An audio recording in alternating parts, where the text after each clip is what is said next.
Hello and welcome to episode 234 of Fergo and the Freak. I'm that bloke from Rugby League Project, Andrew Ferguson. You can find me on Twitter at AndrewRLP. And join me as always is the resurrected League Freak. You can find on Twitter at League Freak. How you going there, mate? I'm going really well. I'm feeling a little bit better again today. Yeah, I was just gonna, bugger. I'm gonna tell a little story. Okay. From just about 5-10 minutes ago. So we get on the old Skype, and Freaky says, "Let's do a podcast." And I go, "Yep, I'm keen. All right, I'm just going to go to the fridge and grab a bottle of water." He said, "No worries." So I go to the fridge, and I'm at the fridge. There's no one else awake here. There's nothing else on. It's all quiet, and I can hear this weird noise on it. What the fuck is that noise? Yeah, sometimes you hear those noises, and you wander around trying to figure out where it is, and you go from room to room trying to find out where it's a bit louder. And I come back to where the computer is, and I can hear it in there. I put the headphones on and go, "Oh, it's just Freaky coughing up his Rona." Yeah. How you going today, mate? You're at 68% yesterday. What are you up to today? I'm at 69%. And do you want to know how it goes from 68 to 69%? Do tell. I can breathe through my nose. That is an important part of being at 69%. It really is. You got to be able to breathe through your nose to do that properly. Oh yeah. Yeah. Oh yeah. Otherwise, it's not a pretty sight. Nah, it becomes difficult. I mean, it's doable. I'll do it. Yeah. But still, Yeah. You got to do the job right. That's right. Speaking of doing the job right, if you want to have trimmed, neat, smooth nuts, who do you go to, Freaky? Well, you just go to manscaped.com. That's manscaped.com. And you put in our promo code. It's just for our listeners. It's for no one else's listeners. The promo code is NRL. And you'll get 20% off. 1/5 of the price off. Plus free shipping. And they've got so many great products. So it's not just ball clippers. Like you can go with the Lawnmower 3.0, which is fantastic. It's like the creme de la creme of ball shaving equipment on planet Earth. You can even go with the Shears 2.0, which is more old school, But they've also got formulations. Okay, they've got a whole lifestyle of formulations and things that can make your life better. So they've got the Crop Preserver, which is the anti-chafing ball deodorant. They've got the Crop Cleanser, which is a body wash. They've got the Crop Reviver, which is a ball toner and refresher. They've got the Foot Duster, which is a foot deodorant. And they've got the Crop Mop, which are ball wipes. Have you ever wanted to wipe your balls with something, Andrew? Yes. And you know what? People don't like it when I use their hand. But you tell you what, if I was to use something that's a wipe, that would be much better and much more socially appropriate, I'd imagine. In the old days, I used to say, "Hey, have you got a hanky? I just need it for a second." And I'd wipe my balls with it, And at least you use their hanky. I was just going to use their hand. Well, sometimes when anyway, you've got your ball wipes here, okay? Before I say something will get me in trouble. But you've also got boxes, T-shirts. They've got premium travel bags to put all of your Manscaped equipment in. They've just got everything. So go there, check it out. Manscaped.com. Chuck in code NRL and 20% off free shipping. And they also have a 30-day money-back guarantee because they know how good all of their stuff is. You can't go wrong with that, people. You really can't. All right, well, speaking of going wrong, yes, we're going to do a review of the 2020 NRL season, and we're going to start with the wrongest team that went as wrong as a team possibly could this year, and that's the Broncos. They were properly wrong. They were historically wrong, and they were bad. Yeah, they were really bad. I was thinking today about if we were going to do a review, what you would say about the Broncos. It's not a talent thing. They've got plenty of talent in that team. But basically every other thing you could have go wrong and done poorly they did poorly and made sure it went wrong. They had a coach that was out of his depth, that couldn't develop a squad, that picked poorly in terms of his combinations and things, that was an absolute drama queen, that couldn't keep his mouth shut and stop bickering about bullshit in the media with other people that were far more successful than he was. You had some talented players that didn't put in. You had old players that should have been moved on and weren't. You had old players that shouldn't have been in the squad that were brought in. It was just a mess from top to bottom. This is a club that needs a complete clean out, and I just don't know that they've got the balls to do it. I mean, this is a team that they lost a few games to start the season, and their players were crying on the field like a bunch of babies. Where's the constitution? Like, stand up and be a man. Learn how to lose a game. But that's the Brisbane Broncos in 2020. It is. It's pretty well summed up. And before anyone sort of, not that they're going to do it here, obviously, but, you know, people will jump up and say, oh, they were a very young side. All right. The Broncos' average age this year was 24.54. 24.54. The team that finished first on the ladder had an average age of 24.72. We're talking an average age of about 3 months older. Yeah. And there's no excuse for the Broncos. No. And if we're honest, I mean, the Panthers had less 30-year-old players. They only had 3 players who are aged 30 or older in their side. Yeah. Like, kick out one of their older players, and he's not old. Yeah, that's right. So what Brisbane lacked more than anything, and this is not just on the field, this is at every single level within the club, is they lacked leadership. Mm-hmm. Never have I seen a team, and yeah, I support the Tigers, but never have I seen a team lack leadership like the Broncos did in 2020. They were just a wreck. No one was taking responsibility. No one was showing them how to get out of this, how to deal with it all. It was just a free-for-all when it comes to mess. And let's be honest, their coach was a joke. Anthony Seibold was a fucking joke. I mean, it was pretty clear to see last year how much of a joke he was when he went to water mentally just at the thought of him having to coach against Wayne Bennett. Yeah, to the point where Wayne Bennett, the next time around, didn't even say anything. He let his assistant coach, Jason Demetriou, have a fight with Seibold. And it happened again. You know, Seibold once again went to water. Anthony Seibold should never get a coaching job again. It was, what a farce! What an absolute farce! It's fitting that the very last game that Anthony Seibold coached was against his former club, and it was a loss. And it was in Sydney. Man, he was bad, historically bad in every aspect. Never have the Broncos been flogged so roundly, so frequently in their entire history as they had done under Seibold. And the thing is, too, like you and me, the worst team we've ever seen is the Western Suburbs Magpies of the late 1990s. And when you watch that team, you could see, you were like, they're bad. I know they're bad. And their results reflect what they are. When you look at the Broncos, they had so many representative quality players in their team. And so what it shows is their lack of effort. They didn't care about their performances. It was just the worst season you could possibly have for a club. And, you know, just it's hard to put into words how poorly everyone did their job at that club. And really, you know, the only player I can say from that whole club, I think Tony Staggs can hold his head high. I think he played well. And I think that David Fifita, when he was injured, it was a bit of an issue. He signed with the Titans, and he's kind of thought, well, what's going on here? But when he come back, he was a monster on the field again. So I can't say anything bad about him either. But that's 2 players. The rest of them, terrible. I mean, Staggs was the highest try scorer and highest point scorer. Mm-hmm.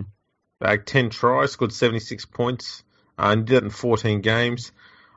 Darius Boyd who had been on the chopping block last year and was, let's be honest, there's a fair chance he was pushed into retirement by the time this year come around because he has retired now.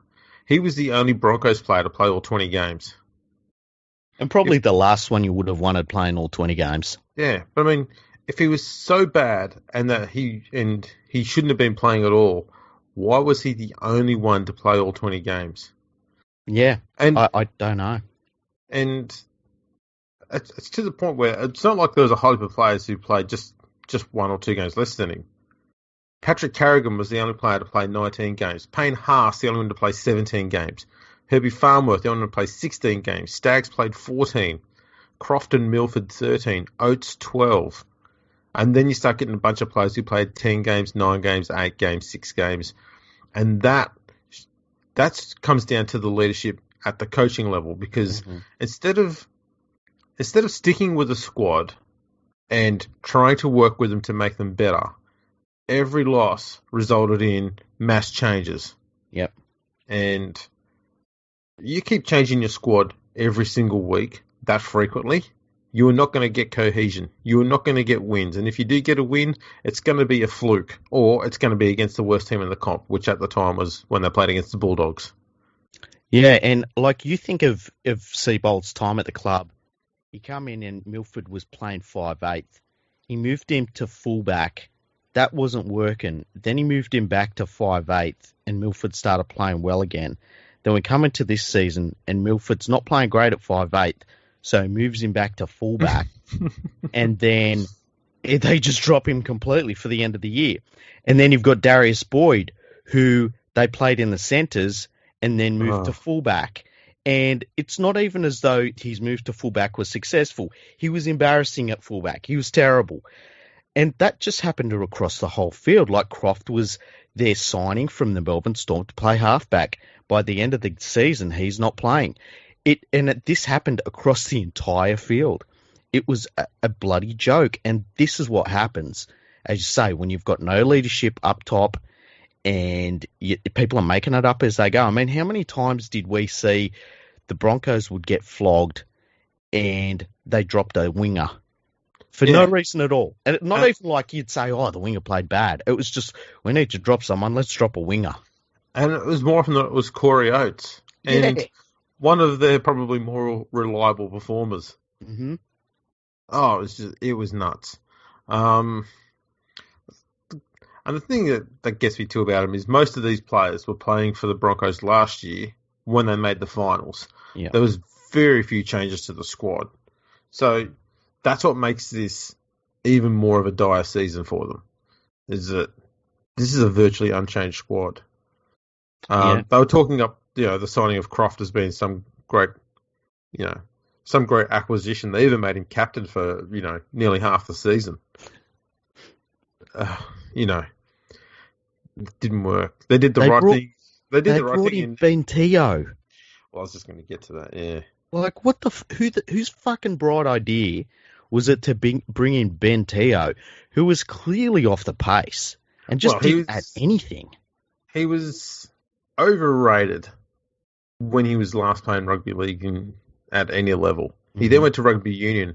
Bringing him back at the age of 33, no one other than a moron thinks that that's going to work out as a great thing for a club that is struggling as hard as the Broncos were. Mm-hmm. Teo would probably work if you bring him back into a team that's got a strong squad and they're working all right. You can bring him into the rotation, ease him into the game again. But they've brought him along there, and it's pretty much said, right, we've invested in this bloke. He's an experienced player now, so we're going to put him in the forwards and we're going to start winning. It don't work like that. No. And they were like, he'll be a great example for the younger players. And I'm thinking to myself, he will? Well, it's more just, even if he is a good example, that's not his fucking job. That's what a coach is for. Yeah. The other thing this year, which really showed the whole Broncos situation, was there was 1 week where Seabold said to the players, just go away. Just go away and come back on game day and we'll sort it out.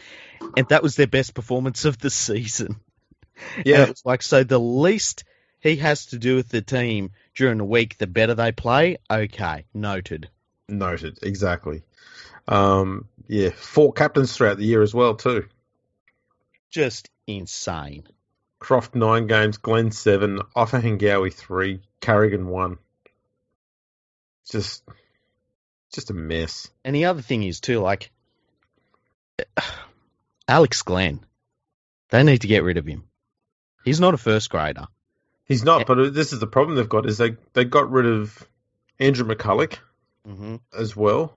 And now they've got rid of Darius Boyd. I dare say Isaac Luke won't be there next year either. The only players you've got there in their 30s with any relevant experience are going to be Alex Glenn at age 32. He'll be 33 next year. And a 34-year-old Ben Teo. And the funny thing is, at the start of this year, you and me were saying, man, this is the team. That if you were a coach and you went to a club, this is the team you would want. They've got so many young players, got so much to work with and stuff, and they ruined it all. Yeah, and I'd hate to think how much they may have ruined this team. And you actually get the impression, too, that Fafita's made the right decision to go to the Titans. Yeah, he come out of that decision looking like he saw something and was like, I am out of here. He's going to a club that is much higher up on the ladder, that looks like they're on the way up. He is a star player at that club and he'll earn $1.2 million a year. And for all of the sound that was around his decision, he just comes out of it looking like a genius. Yeah. Other things that happened, the Broncos unleashed a few players. There was Tessie Nui, the fullback, who a lot of people in Queensland were comparing him to Darren Lockyer. And then he looked like he had the handling abilities of pretty much the worst AFL player you've ever seen. And that was horrible because the kid does have talent. But as soon as you go heaping that amount of praise and comparisons like that on him, all it's going to do in a season where you're struggling is put more pressure on him. Yeah. And that's exactly what it did. He's 19, for Christ's sake. Don't go comparing him to fucking Lockyer. Xavier Coates has got plenty of speed about him. Tom Dearden looks okay. Jordan Ricky wasn't too bad. Herbie Farnworth looks okay. Obviously, Payne Haas is an absolute superstar. They've got plenty to work with. I think their biggest problem is, I've said this earlier this year, if I'm Payne Haas, I start thinking, man, do I want to be here or do I want to do what David Fafita did and get the hell out of this mess? And if that happens, I mean, he is a huge building block for this club. And if you take him out of this club, if he decides that he wants to go elsewhere, they don't have much to build around, I don't think. No, and that's why I think I most suggested in an earlier podcast. They need to think about making him the captain. He's a genuine leader of the forward pack. That might be a way of giving him a carrot to keep him at the club. Now, some other news has just come up because obviously Anthony Seibold got sacked after round 13, and they had a caretaker coach after that, and Peter Gentle, who didn't win a single game. Which is the best his coaching has been in his last couple of stints. That's true. And to be honest, the last 4 games were possibly 4 of the best games for the Broncos all year. Yeah. Yeah, the game against Penrith, I think, was their best performance all year. They were great. Yeah. Went down by 13 points to Penrith, 12 points to the Titans, lost by 14 to Parramatta, and 16 to the Cowboys, which was probably their worst performance in the last 4, but still they were largely competitive in those 4 games. So there's been 2 players that have been 2 coaches in the mix for this top job at the Broncos. And there's the obvious choice, which is Paul Green, and the wrong choice, which is Kevin Walters. And it's looking like they're going to go with Kevin Walters.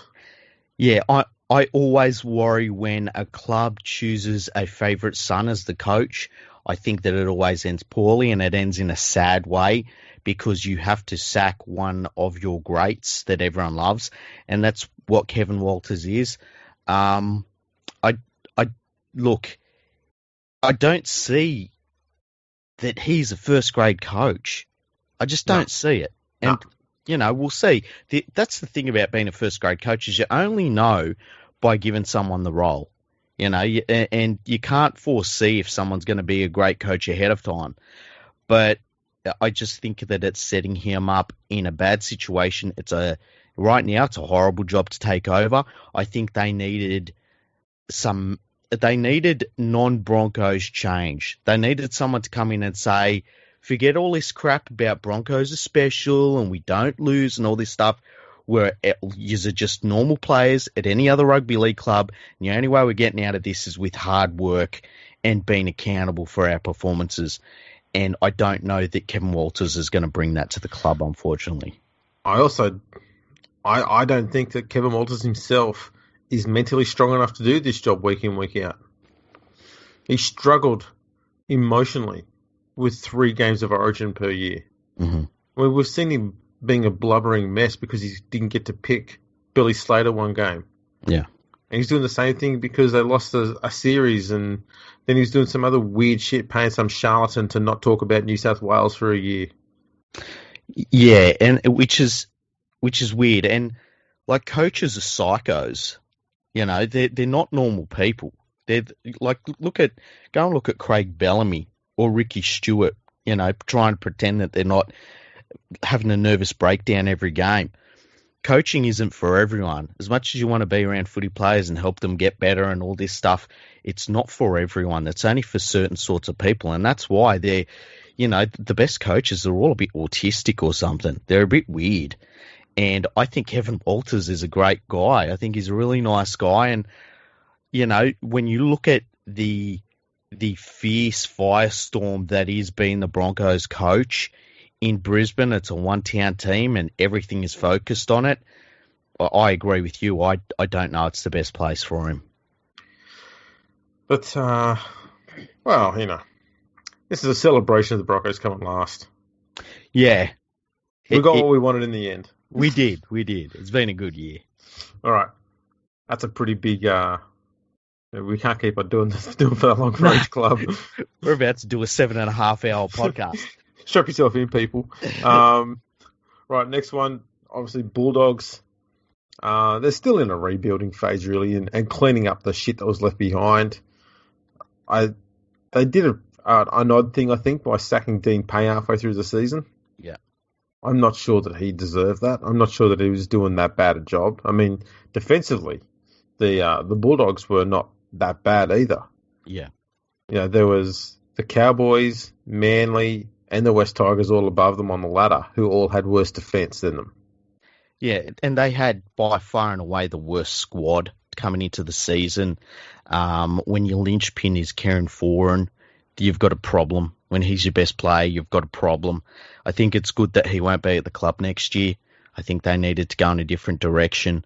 As you said, sacking Dean Pay was really... I think that it was the board needing to sacrifice someone, and it happened to be Dean Pay.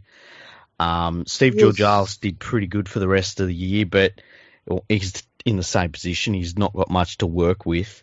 Yeah. I think avoiding the wooden spoon was a big thing for them, and they made that big decision to get Trent Barrett for next year, which I think it's going to be a really bad decision for him. Yeah, I've got no faith in that decision. I tell you what, if I had to pick between Barrett and Dean Pay as coach, I just stick with Dean Pay because I dare say he's cheaper and he's not going to be worse. Yeah, I agree. And, if I'm running a club, I sit down and I say, look, we haven't got the talent. It doesn't matter if we get Craig Bellamy in here next year. We're not going to make the finals.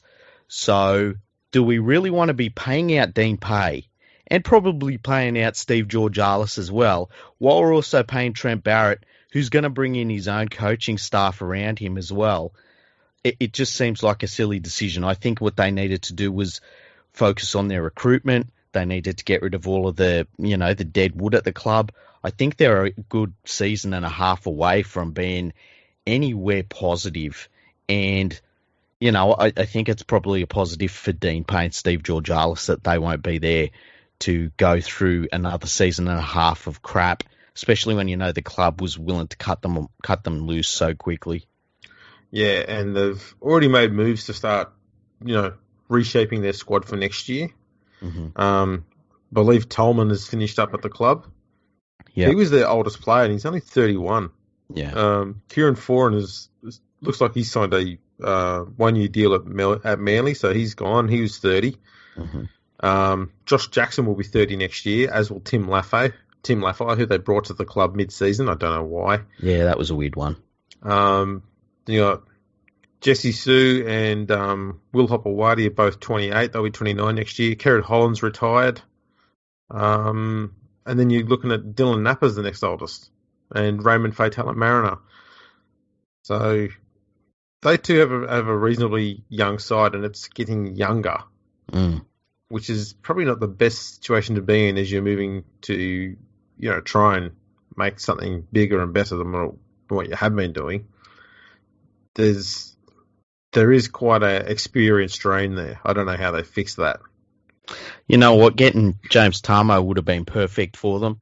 It would have given them a building block. I know he's a bit of an older player, but at least he would have brought a bit of experience to the club. And I think you start off by trying to get that forward pack working again. Dylan Napper's been absolutely terrible for them this year. They obviously had a couple of players at the start of the year that really put the club in a really bad position. They lost their major sponsor out of that. Will Hopewadi's been very good, very, very good for the club. Yeah. DWZ has been an abomination.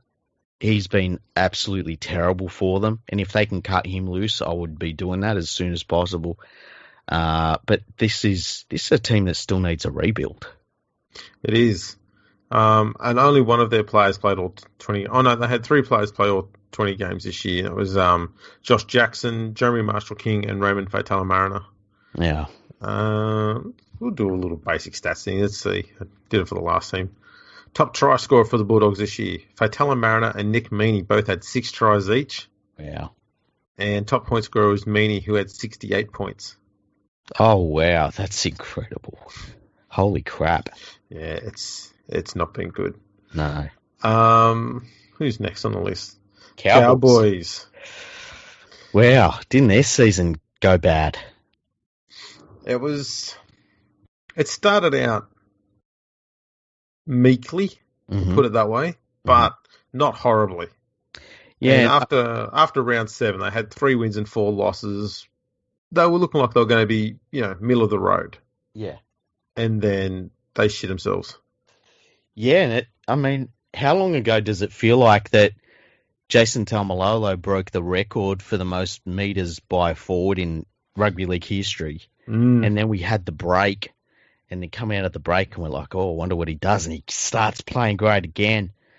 And look, he had a great season, but everyone else didn't. I think that the thing that punctuated their season was they got Valentine Holmes from the NFL, wanted to play him at fullback, paid him a lot of money, and he was absolutely terrible, in my opinion, this year. And the sort of decision that does get a coach fired. And eventually Paul Green was fired. Yeah, look, I think the problem they had with Holmes, I think he's perfectly fine to be their fullback. Problem is the club wasn't convinced by it, and they had a rookie play there occasionally, and the rookie played pretty well, and that was Tavua Fadau. But the problem is they knew that their halves were not that strong without Morgan in the team. Yeah. Even when Morgan was in the team, he only played 6 games this year. But even when he was in the team, he didn't make that much of an improvement to the side. And so because they know that their spine was struggling, they decided that they would rely and lean really heavily on Valentine Holmes. And Holmes has never been the playmaker type of player you fall back on. He's a ball runner. And so trying to lean on Holmes to do the majority of your playmaking when he's at fullback and he's a ball runner was never going to end well. It's not his game style. And if that's what they wanted from their fullback, then they definitely bought the wrong player. Yeah, I agree. They had some players that this year were a disgrace. I thought Drinkwater, sorry, I went to call him Daylight again. Drinkwater was so bad, and they kept on selecting him, and I don't know why. Cohen Hess you get rid of him as soon as possible. He was absolutely terrible. They need to sort out having a hooker that's a first-grade quality hooker, because they, through the season there were points where some of the decisions their hookers were making, and it was like all of them, were terrible, and their passing was terrible. It got bad enough to the point where you kind of hoped that Jason Taumalolo wasn't starting to think about how bad this team is around him. One of the highlights of the year was Kyle Felt getting smashed by Mike Acevo, and that sums up their whole year, really. Well, speaking of Kyle Felt, he's the only, I think he was the only player for them. Oh no, Francis Molo played 20 games. Kyle Felt was the only one to play all 20 games. Mm-hmm. Felt scored 19 tries in those 20 games and 122 points. He was the top try scorer and point scorer. Just to put that into perspective, he scored 19 of the Cowboys' 67 tries this year. Far out. And how many of them were of consequence? Well, probably none, but I mean, that's almost 30% of their tries. It's crazy, though, huh? Yeah. And just on a third of their points for the year came from Felt. The thing about watching this Cowboys team that got me, there's two things that stood out, especially towards the end of the year. Josh Hannay, if he thought he was going to be a first-grade coach at some point, he can forget about it, because he made them worse. And he actually, it was almost as though you could see he just didn't care. It was really weird. And the other thing that stood out for me was that Jason Taumalolo, even with the terrible team around him, was fantastic. He still did what he was doing. So I thought that was pretty impressive to see from him. But, man, this was a horrible season for the Cowboys. And, they've got Todd Payton going there next year. He's building his own coaching staff around him. It's going to be interesting to see if he can turn it around. Well, we saw what Payton managed to do with the Warriors. Yeah. He looks like he's got the ability to get quite a bit out of his players. Mm-hmm. So I'm willing to give him some time and think that he can do what needs to be done there. Mm. The problem he's going to have, obviously, is that roster needs a shake-up, and it's been needing a shake-up for several years now. And the club's been unwilling to pull the trigger on quite a few players that they need to. Yeah, it kind of feels a little bit like what Tim Sheens did, where he had his roster, they won a title, and he just stuck with it, and it just sort of eroded away, and he didn't fix it up at any point. And, it cost Paul Green his job. But also, when you look at the fact that the one time they did splash out, they went and got Valentine Holmes, who was so bad, for that much money. He's a real albatross for that club now.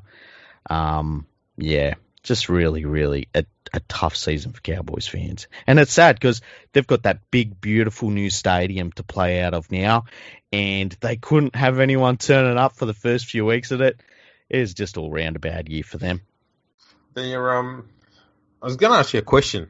There's 6 oldest players. Now, one of them's retired, and that's Gavin Cooper. Yeah. How many of these 6 of their oldest players would you be keeping for next year?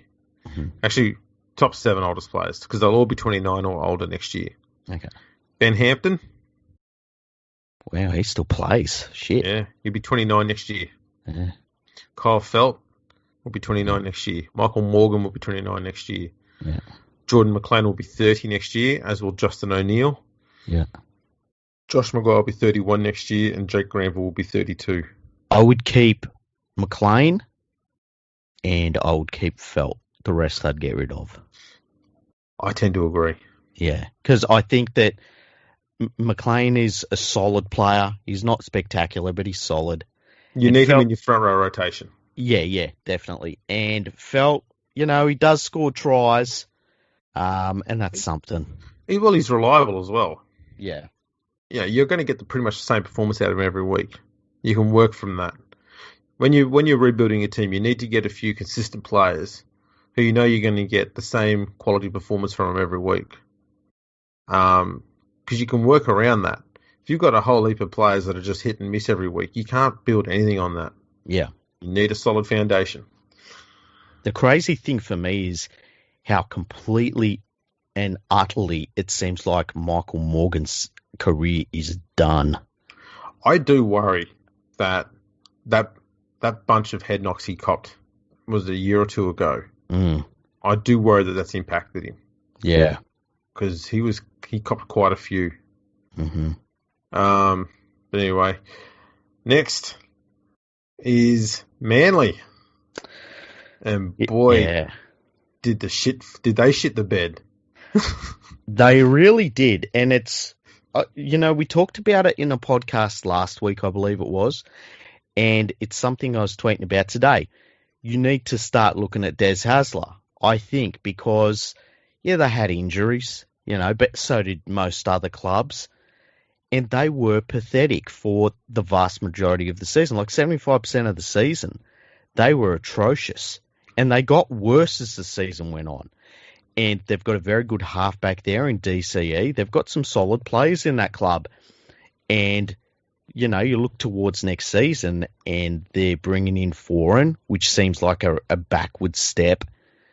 And we do have to start talking about Des Hasler. And it makes me think, just so they have a season like this next year, at what point do you start saying to yourself, they've got to sack Des Hasler? It's a tough question. And the thing that gets me, is that the middle of the year, rounds 10 and 11, they beat Parramatta in what was probably one of their best performances of the year. Mm-hmm.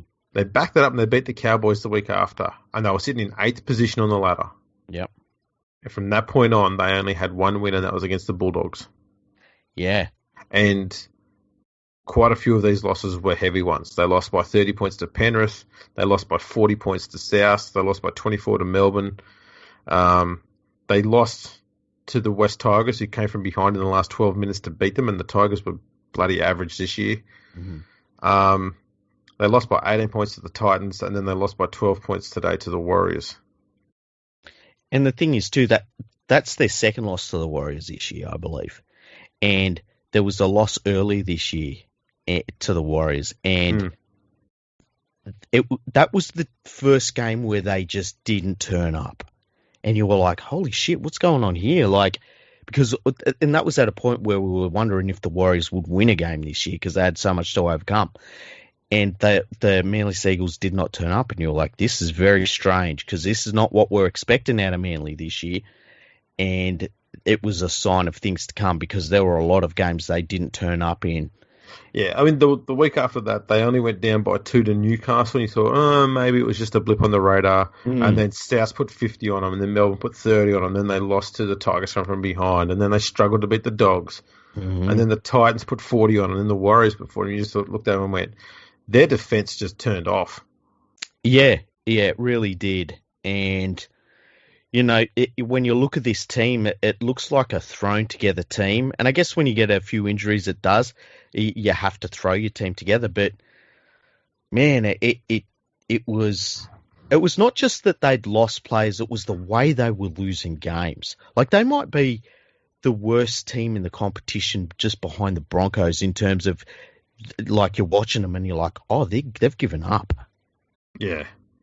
They were hard to watch. So they had a few players to play every game this year. It was Danny Levi at hooker, DCE, Jake Trbojevic, and Lachlan Croker. They all played all 20 games. Top try scorer was George Tafua with 7 tries from 14 games.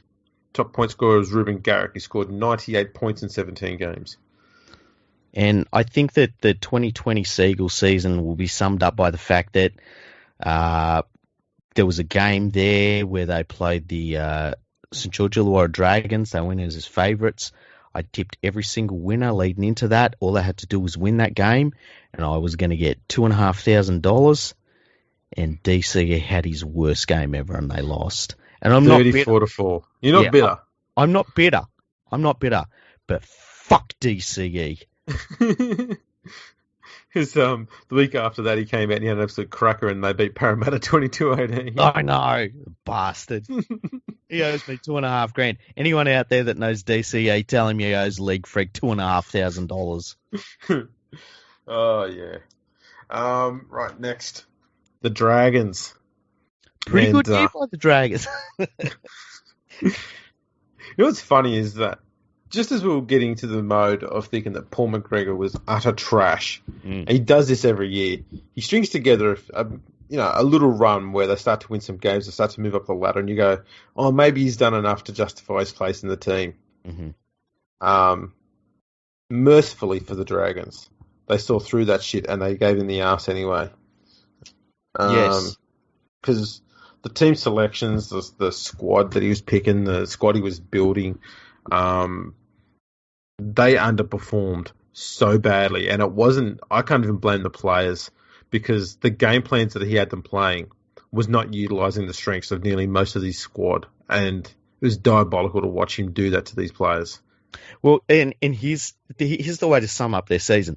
If I said to you, tell me who the first choice halves are for the Dragons. Because I can't answer that question. You start the answer with, Yeah, they only used about 27 halves combinations, and they get to the end of the year, and the halves they started with aren't even in the side, and it's just absolutely insane. I also think the way to sum up their season is that James Graham chose to leave the country mid-year, go and isolate, and then go back to St. Helens, and he probably had the best outcome in 2020 of everyone. Yeah, that's a pretty bad sign, that is, right there. Yeah, it really is. The other thing, too, is, I don't know, I've said it before, but Zach Lomax, man, the Dragons' point scoring did not happen without him on the field. He scored 178 of their 378 points. That's almost 50%. It's amazing. 47% of their points came through him. Ravalawa, Dufty, and Lomax were also top try scorers. They all had 13 tries. I thought Dufty played pretty well considering, to be a fullback behind a beaten team every week. He did pretty well considering. But they had a lot of forwards that didn't stand up and do their job. Paul Vaughan is number one amongst them. Paul Vaughan looked like one of those blokes who just decided that this season was a write-off, so there's not much point, busting my backside and possibly getting an injury for a dud season. Yeah. So he just clocked off. Yeah. And that was sad because I really do like watching Paul Vaughan play, but this year he was phoning it in. Let's be honest. I agree. I agree with you 100% with all of that. Adam Clune at halfback was a pretty handy find. You know what? I don't agree. I don't see anything in Adam Clune that makes me think next season will be any different for him. Do you think Corey? Do you think Norman and Hunt are better halves options? Well, it's interesting. I was watching the footy today, and Greg Alexander was asked, "What do you do next year?" And he said, "I'd have Dufty at fullback. I'd have Hunt at halfback. He'd have that young bloke Sullivan that played today, played really well." And that would be his spine, basically, with McGuinness at hooker. And I agreed with that 100%. I'm fine with that as well. My point more being is that I think Clune is a better option than the halves options they started this year with. I think Corey Norman's done. Yeah, I think Norman's done as well. And I'm not even convinced that Hunt is worth persevering with, but you're paying him so much. You got to bite that bullet, haven't you? Yeah, at some point you do. I just don't think Clune is an upgrade over Hunt to the point where I'm getting rid of Hunt. He is, to the sense that he doesn't cost as much. Well, and that's the only thing. You're getting the same performance out of him as what you get out of Hunt, though. Yeah, exactly. But because he's cost so much less, to me, that's what makes him an upgrade. Yeah, but you're still paying Hunt. Well, that's the thing. Well, that's the thing. They want to play Hunt at hooker now. Yeah, which I think is silly. To the point that they will put McInnes at lock. And this is what they'll do. You know, this is what's going to happen next year. They're just going to be doing more of this. Well, we'll see. Because Griffin's going to come in. I tell you another thing. Dean Young, it took over this team as Paul McGregor was shown the door. And Dean Young, once again, another would-be coach that showed he is not a coach. And then the way that they then signed Griffin. Griffin comes in and basically says, I don't want anybody involved in this coaching staff to stick around. And then about 4 days later, Dean Young comes out and says, just to let everyone know, I'm moving on. It's like, fuck off, idiot. Yeah. Zach Lomax, Josh Kerr, and Blake Laurie all played 20 games this year. And Tyson Frizzell, sorry. Yeah. They were the only ones to play all 20 games this year. Frizzell's off to Newcastle for next season. Frizzell had a bad year as well. Yeah, he was phoning it in more than Vaughan was. Yeah. Expected so much more from this year, and there was just nothing there.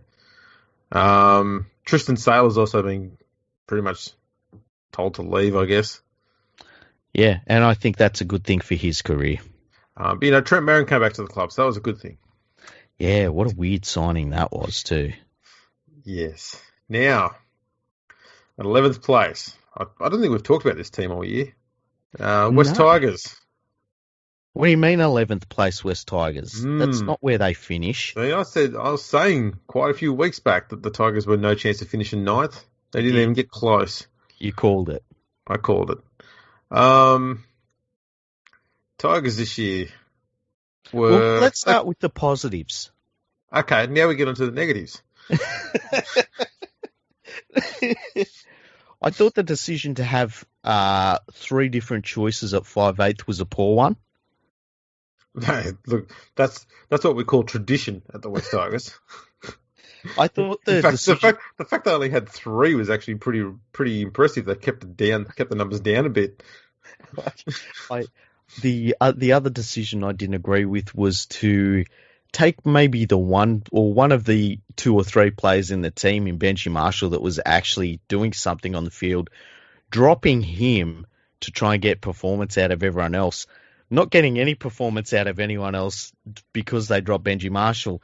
Benji sticking solid, saying all the right things, doing all the right things, bringing him back into the side, and then immediately announcing that they were not re-signing him for next year. I didn't think that worked out well either. Yeah, let's be honest. The way they handled Benji was poor. Very poor. Especially these last few years, he's one bloke you can just bank on to have a good game pretty much every week now. And I get the reason why they want to get rid of him. He's going to be 36 next year. Mm-hmm. His defense is probably close to the worst it's ever been. Mm-hmm. But in saying that, his attack, it's never been garbage, and it hasn't got worse. No, at the time that he was even late in the season, he was in the top 3 for try assists for the year. Yeah, bloke's a gun. Absolute gun. The thing is too, and you talked about this a little bit yesterday, the way he is playing in attack has changed over the course of his career, and that's a sign of a great player to be able to do that. He'll be a really good pickup for some club next year. I actually want to write an article about the best place for him to go next year. But, if you had said at the start of the year, look, the West Tigers are going to do nothing this year, but they're going to show Benji Marshall a door and fuck it up as bad as you could fuck it up for Benji. Very sad that it happened that way. And it just shows that no leadership at that club at all. Well, I think the problem they've got here is Moses Mbai is not a captain. He's barely a first grade player. Yeah. And all the positions that Moses Mbai can cover, the Tigers have got a plethora of players already playing first grade in those spots. Mm-hmm. That's basically centre, fullback, 5'8". And even when they try and manufacture him as some sort of number 9, there's already players there for that. There's no place at the club for Moses Mbai, and yet he's the highest paid player. It just made no sense to bring him to the club, no sense to keep him there, and even less sense to make him captain and persevere with him as captain. Yeah. And that's not a criticism of his leadership. It's more the fact that if you can't nail down a position in the team, because you're not the best at any of those positions you play, how can you then be the captain? I don't get it. Yeah, and he looks like a really handy, experienced New South Wales Cup player. Well, yeah, you put him on the bench if you need one of those utility 17, Yeah. That's what he is for me. And not even every week, though. Like, just every so often. It gets me. I just don't get why he's there. His defensive reads this year were, half the time they were guesses and bad guesses. Mm. He got exploited at centre so many times for his bad reads. He'd either rush up and in way too early, he'd be too late to move, or he'd be standing still and isolated one-on-one. And it happened far too often. And I think something to sum up the Tigers season is that, like, I mean, if I had to pick three players that were their best players this year, I would probably say Benji Marshall still. I would say Luciano Leilua, who was a fantastic buy from the St. George Illawarra Dragons. Agreed. He dropped a little bit of weight, but he played great the entire season. And the other thing, and it's almost salt in the wounds, Harry Grant on loan was an absolute revelation for the club. And at this stage, it looks like he won't be there or will be going back to the Storm next year. And, man, it sucks. If we're honest, Harry Grant transformed this club from being a bottom three club to being a team that was very close to being in the conversation for 8th place. Yeah. He was... I knew he'd be a good player when he got there. I'd been talking about how good he was for well over a year now, and he more than proved it this year. Leilua, I must admit, when he got signed, I wasn't opposed to the signing, but I didn't think he was going to have the season he did. I thought he'd just be a bench back row option, and that was it. He'd be part of the rotation in the second row. And man, I underrated him immensely because he was essentially the kick out for the Tigers. Yeah, look, I always liked what I saw of him when he was at the Dragons. Every time, he'd have games where he'd be really damaging, and I thought, man, is this something that this guy's got? And when the Tigers signed him, I thought he could be a really good signing. I didn't think he'd be as good as he is, though. He's been really damaging ball runner. He's like so much go forward, breaking the line.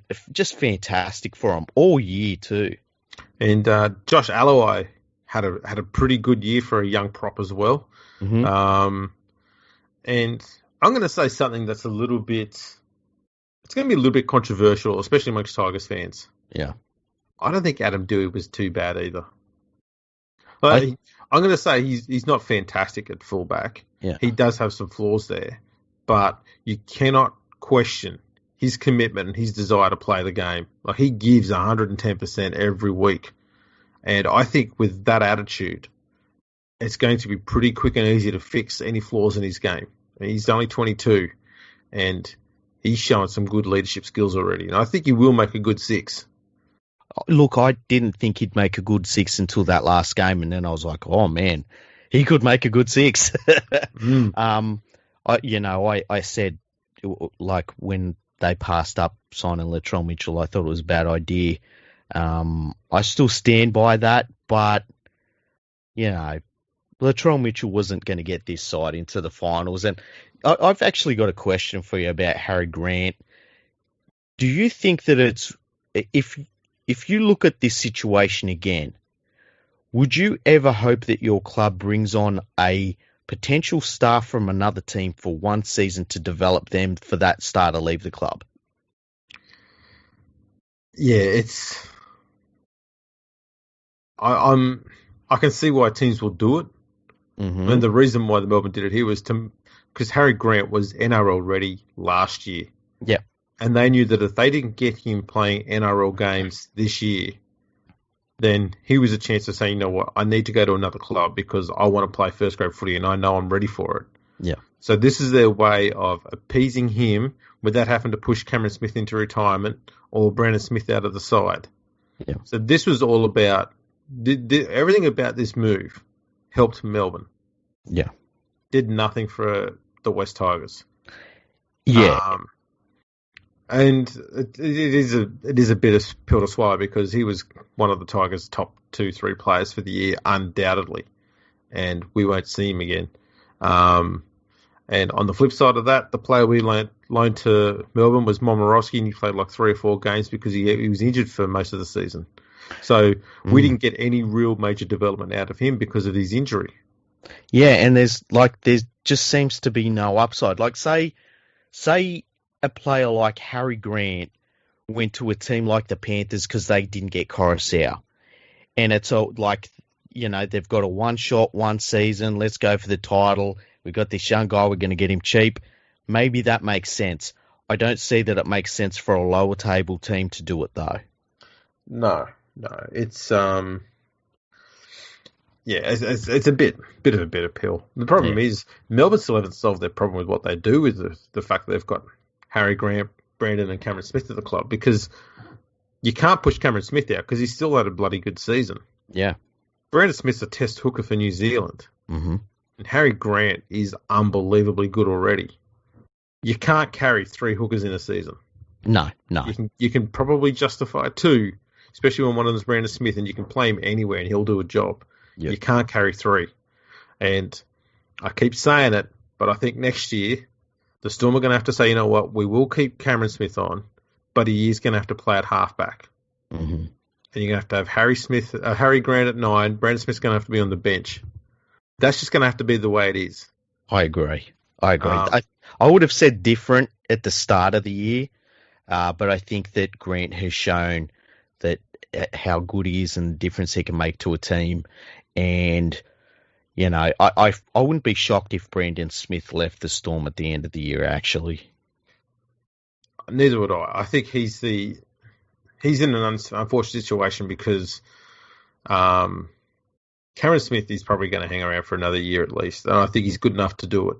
Yeah. And Harry Grant, you just can't deny him an NRL opportunity any longer. No. He got delayed 1 year bad enough as it is already. He should have been playing last year. Yeah, and he, like you can just see he's a blue chipper. Like we might have a hooker here for the next 10 years. Oh yeah, I wouldn't be surprised if he plays Origin the end of this year. Yep. I also wouldn't be surprised if he's playing Test football within the next 5 years. Yeah, I agree. Unbelievable talent. And the Storm are smart enough to know all of this. They know that he's the one they need to hang on to because he's the one that they'll be building their team around for the next decade or so. Yeah. Oh, they'll be stuffed when Cameron Smith retires. Yeah, good one. Yeah, exactly. Exactly. They'll just keep churning them off the board. Exactly. Alrighty. That's enough about the West Tigers. I'll do the appearances thing. Luciano Leilua, Adam Dewey, David Nofaluma, they all played 20 games this year. Nofaluma, obviously the top try scorer, was 17. He was the leading try scorer going into the last week, but he ends up finishing about 3rd on the list behind Felton and Alex Johnson. Moses Mbai was a top point scorer with 74 points. Jeez.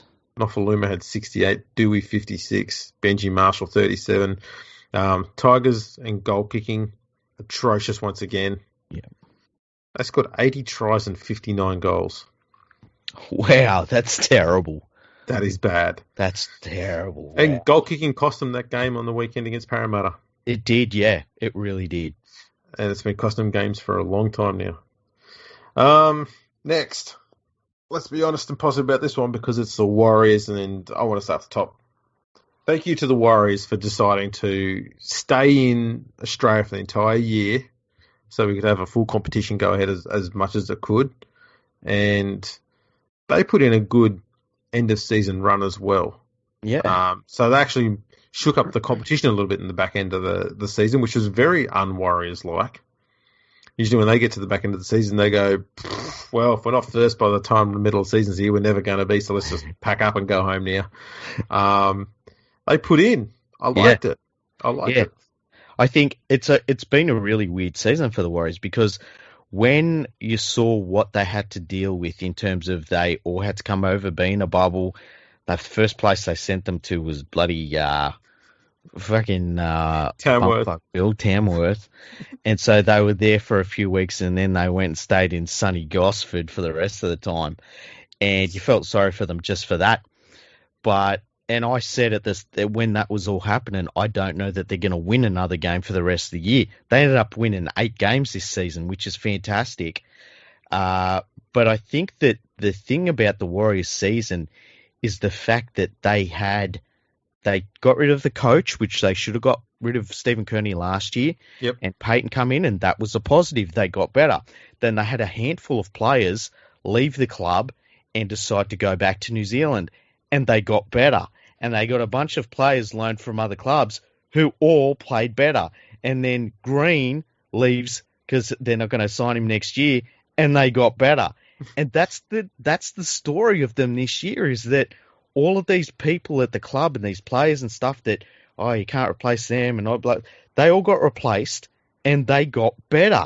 That's the thing. This is a club that made a lot of big decisions this year about their coach, and their squad for the rest of this year and moving into next year. And with the exception of the coaching decision for next year, every other decision was a positive one that helped improve the team. Yep. Like, Adam Blair's also retired. I think he's done that at the right time. As you said, Blake Green has left the club because they've got two young halves there now who are, they look like they're ready for the role. That's Harris Tavita and Nick Arima. They're looking like they're in a pretty good spot. They only need a few really good signings. They've made a few already in the forwards, which will help with their depth in the forwards, which is handy. They probably need one or two in the backs, and they'll have a competitive team that'll be pushing hard for the final, especially if they continue this back half of the season form they had. Yeah. They had, I think, 5 wins and 5 losses at the end of the year, but the 5 losses were an 8-point loss to the Roosters, a 6-point loss to Penrith, a 6-point loss to Parramatta, an 8-point loss to Cronulla, and a 12-point loss to Canberra, all top 8 sides. Mm-hmm. They beat Manly, they beat Newcastle, a top 8 side, they beat the Bulldogs, they beat Manly, and they beat the West Tigers. Yeah, and they had some really good performers this year. Hiku was fantastic. He was amazing. RTS, once again, was a colossus. Fantastic. Harris Tavita, we were talking about this last year. Give him game time and he's going to be a great halfback. And, of course, they gave him game time finally because Stephen Kearney wasn't coaching the team, and he was playing fantastic footy. There are some positives there. Yeah. Also, Tohu Harris, man, he lifted his game immensely this year, and he covered a lot of areas in the forward pack and a lot of different roles, and he was an absolute star the whole time, that forward pack. And I don't think he got much credit for the work he did because, man, he was busting his backside harder than ever before. And the Warriors were actually doing some good work off the back of it for a change. Mm-hmm. He was epic this year. And I don't think he's getting much credit for the work he does in the forwards there. I think a lot of people tend to gloss over the work he does. I think he's one of those few Storm players who's left the club and been able to continue playing at that exceptionally high level. Yeah. And there's the list of them you could count on one hand. Yeah. I thought that Katoa was a really, really good find for them. If he can improve just a little bit next year, get a little bit more consistency in his game and stay on the field, he's going to be a devastating ball runner. I love watching him play. He can break a game open from nowhere. But I think the thing they really need to do next year is look at some of the players that left and went back home and consider whether they're really needed next year, because I don't think they need them. Yeah, I suppose they're in a good situation there, and Feel Good will sort it out with his emails, I guess. Yeah, he'll do some couple of quick SMS messages, maybe put a few emojis in there, and he'll sort out everything. Just ask him. So this year, Tohu Harris and Adam Blair were the only players to play all 20 games for the Warriors. Their top try scorer was Peter Hiku with 8 tries. And their top point scorer was Harris Tavita with 62 points. which is kind of crazy because he didn't play that many games. Yeah, he played 13 games. Yeah. So, again, another team that struggled with goal kicking. They had 61 tries and 49 goals this year. Jeez. So, something else they need to sort out as well. Mm-hmm. Alrighty, we're getting towards the top of the bottom half of the ladder there, because the ninth place team is not the Tigers this year. It's the Gold Coast Titans. And they had a very Gold Coast Titans start to the year with 3 big dickings. Mm-hmm. And then slowly but steadily started to show signs of improvement, and then they finished in a massively improved situation. They won their last 5 straight games, which equaled their best ever winning streak. Mm-hmm. And they didn't play too many big teams in there, obviously, but still, you've got to win. You've got to win the games against the poor teams as well. They looked a completely different team the last 5 weeks. Yeah, and it's something to build on for next year. They get David Fafita in there next year. He'll be fantastic for their forward pack. It took him a while for Justin Holbrook to work out what he wanted to do with the side. He tried a couple of different combinations and things, and he finally settled on something towards the end of the year, and that's where they started winning games. I think that the big positive that they've done this year is they got rid of that give up, roll over and die thing that they were so good at doing the last few years, and they got that out of their game. And that's, I think that just that alone is the positive out of this season for them. Absolutely. Their defense improved immensely in the last 5 weeks. Mm-hmm. Teams were struggling to score points against them, and that's a huge thing. They beat the Broncos twice this year. They beat the Cowboys once. So I think they lost to the Cowboys in round 3. Other than that, they were clearly the best Queensland team. And as I was saying in a previous episode, I think it might have been on one of the live shows, that the Titans this year won more games than the Cowboys and the Broncos combined. Yeah, which is incredible. Absolutely incredible. So and the biggest positive for them, Bryce Cartwright left. That was a big bonus for them. Other thing too is finally, Ash Taylor started to play some decent footy. Yeah, they were playing him at 5'8". They had Fogarty at halfback. Yeah, and it's interesting. Fogarty, just one of those kind of. You couldn't call him a veteran. You couldn't call him a journeyman. Nah. It's Queensland Cup, but he's kind of that in between of been around a little bit. Played in the lower grades, not a superstar, but he just come in and did the job. I'd say what he is, he's a general. Yeah. He just come in and commanded control of the side and took it, and by the end of the year, he's their captain. Yeah, it's his team. And he's completely controlling. Everything's fine. Ash Taylor, finally proving that he is an NRL quality player. Mm-hmm. He hasn't proven yet that he's $1 million player. No. He's not even close to that, but at least he's earning his place in the side, and that's the first step. Now, we talked about this about a month or a month and a half ago. He's not going to get $1 million again, but do the Titans re-sign him, or do you move on? I think the Titans re-sign him, but they have to say to him, Ash, you've earned some good coin and produced very little for that coin in the last few years. So I think it's your turn to give us something back. And so we're going to give you a 4-year deal, $400K a year. I would agree. He has to sign. I wouldn't even give him 4 years. I'd give him 2 years, but on unders, and if he doesn't take it, that's fine. Yeah. Because at this stage, if he says no to that, he'll be saying no, pretty much knowing that he's going to find it hard to get another gig at another club. Yeah. And he will not get a gig at another club on the money he's on. Yes, 100%. Although I would say this, about a month ago, we said we can't even see him getting a gig in Super League. I think now he would get a gig in Super League. And if he plays at 5'8", I think he'd play all right over there too. Absolutely. Because Holbrook was chopping and changing with a few different combinations all year, I don't know if I think Tyrone Peachey was the only player who played all 20 games this year. Mm-hmm. Yeah, he was. And most of those were off the bench. Which is his best position. It is. There's nothing wrong with that. I mean, Craig No. Wing was a specialist at it too. Yep. 100%. Anthony Don was their top try scorer with 10 tries. And Ash Taylor's the top point scorer with 84 points. It at least they can look towards next season with some positivity, which is something that the Titans very rarely have had. That was a great finish to the season. That's definitely something they can work off. Yeah, absolutely. Right, well, we are an hour in. Do you want to do the top 8 or should we do that for another podcast? Look, I'm up for it. Are you up for it? I'm fine with it. I'm fine with it. There you go. That was an intermission, people. Do. There you go. That's your music as well. All right. Let's get the top 8. Cronulla. And I just want to share a little stat here, which someone raised to my attention, so I had to go and research it. Okay.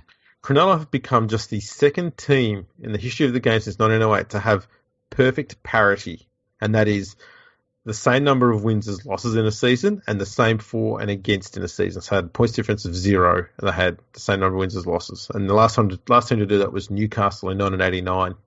You know what? They're also 5-5 at home and 5-5 away.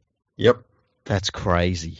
It is indeed. And of course, their season started off with Bronson Sherry on the TV saying how he's even faster than last year. He's going to be really, really quick last year. He's been working really hard. Oh, and then he got pinged for doing fucking PEDs, and he's facing a 4-year ban. So that wasn't a great start to the season. And then Morris decided to leave the club because, he wanted to play with his brother. It's always been a lifelong dream. He wanted to do that again. And so they were on the back foot pretty early on, and they did okay considering. Yeah, look, I think given that a lot of pundits and a lot of commentators had the Sharks pegged for a bottom 4 finish this year. Yep. And then they started with 3 straight losses. I think a lot of people were going, we told you they were going to go bad. But again, I just got to give big credit to John Morris because he just knows how to get this team up and stop them from falling into slumps. Yeah. Sure, they had that record where they didn't beat any of the current top 8 teams. Mm-hmm. I will make it clear that they did beat 2 top 8 teams this year when they were in the 8, and that was Manly and the West Tigers, I think it was. It might have been the Titans. It was 2 teams anyway at the start of the year who were in the top 8 when they played them. It was the Cowboys. Okay. So both those teams were in the 8 when they played them. They beat those 2 sides. But other than that, all they did was they beat the teams that they should have beaten. And, to be honest, that's the minimum that any team should be trying to do to reach the finals every year. You beat the teams who you should be beating. Yeah, it's almost a science experiment. Hey, like if you beat all of the teams you should beat, do you make the finals? Well, yeah, you do. Yeah, it's simple as that. And I think the Sharks showed that John Morris is a more than capable coach. He's still bringing through plenty of good young talent. He brings them through in the right way. He doesn't sit them in there and just dump them in the side and just let them stay there for the whole year and up and down and he gives them a little bit now and then takes them out, rests them, brings them back later and make sure they stay confident. They're playing in good form. I really like the way he brings juniors into the side, and he's been still bringing good juniors in there, which means he's not having to rely on spending shit tons of money like the previous coach was doing, Flanagan, on experienced players in other clubs all the time and trying to buy a premiership. He's actually trying to build a successful team that will be around for a while and they'll be together for a while. And I like the way he coaches the team. He's actually got the Sharks playing exciting football where they score points instead of playing that boring, dreary, slug it out, only 20 points scored in a game type football. At least this Sharks team knows how to score tries and put points on and give you something entertaining to watch. Yeah, true. And if you think he come into this season, he lost Sherry, he lost Morris, and then on top of that, Chad Townsend forgot how to play football. And then, Fafita's leg, he's playing on one leg all year. He had so many things to overcome. But they still managed some positives. And look, they're playing in the finals next weekend. I really liked Braden Trindle. I thought he come on late in the season and he just looked like a veteran. It was really weird. I'm looking forward to seeing how he goes for the rest of his career. Toby Rudolph, who you could see in the lower grades, was a very, very good player. It was fantastic to see him kick on and really be their number one forward by the end of the season. That was pretty cool to see. Josh Dugan might have held on to some semblance of an NRL career. He started the season off really poorly, but by the end of it, he was playing all right. Sean Johnson, kind of similar thing. Started the season, you were thinking, man, his career is over. But by the end of it, he was going pretty well until he unfortunately had that Achilles injury. There's a lot of positives that they can look towards next season. And I feel as though if they can get rid of some of the dead weight, if Fafita can just heal up, they might be able to do something next season. I don't think they'll be premiership threats, but I could see them getting 6th place, maybe 5th place. Yeah, look, I think they're still going to be a top 8 team next year. And the good thing is they don't have that much dead weight hanging around now. Obviously, there's Moylan, who they're trying to get rid of. Mm-hmm. Aaron Woods, who did have a good year, but I'm pretty sure he's close to the end of his contract run there as well. Mm-hmm. And there's the matter with Chad Townsend, because the way Trindle and Connor Tracy came along this year, you've got to be thinking Chad's got to be on borrowed time. Yeah. I can't see him keeping those two young guys out of the team consistently. And Chad's going to be saved by the fact that there's a chance that Sean Johnson could miss about 3 months to start the year next year. And that will keep Chad in the side. But when Sean Johnson comes back and you've got Tracy and Trindle trying to, justifying themselves to be in the first grade side, Chad needs to find another. He needs to change his game up and try and find another gear. Mm-hmm. Otherwise, he's going to get left behind. I'd like to say too, I think Blake Brayley came along pretty well too this year as well. He's a very nippy hooker, and his passing game is very crisp. And I just think he needs to put on a little bit of muscle on his upper body, mm-hmm. and he's going to be scoring those barge over tries. You used to see Robbie Farah do a lot of. I think there's a lot of Robbie Farah's style in the way Blake Brayley plays the game. Yeah. And it took a lot of pressure off the halves this year when he started to get that confidence in his game. Because I really do like the way he plays. I genuinely think he's a lot better than his older brother who went to the Knights. I think that was another good decision that the Sharks made too. Yeah, 100%. I also think Bubba Kennedy at the back, if he can get a little bit more consistency in his game, he's a good long-term fullback for them. There was a lot of conjecture about who should be fullback, whether it should have been Dugan or not. But I think by the end of the year, that was his position, which was good to see. Exactly. I think the other thing he needs, and it's not so much to do with his game, I think his wingers need to give him a bit more support at times. We saw in the game on the weekend that there'd be times when the wingers would not drop back in time, and Kennedy would be left to cover the entire back of the field on his own. Yeah. That's too much work for one fullback to do. So that's just another, positioning thing that his wingers have got to learn. Yeah. I'd say it was a fairly good season for the Sharks, given a lot of people had written them off and didn't think they'd be able to do much. Yeah, I'm pretty sure I said that they would finish in the bottom 3, so they did better than I thought they'd do. Yeah, I had them, I think, around 7th. Mm-hmm. I'm usually pretty close to being spot on with the Sharks. Yeah. They're the only team I tend to get a good read on. Other than that, every other team I get them completely wrong. I think I had the Tigers at 14th this year, or 13th. I'm pretty sure I had the Tigers dead last, didn't I? Yeah, you did. Yeah. They tried.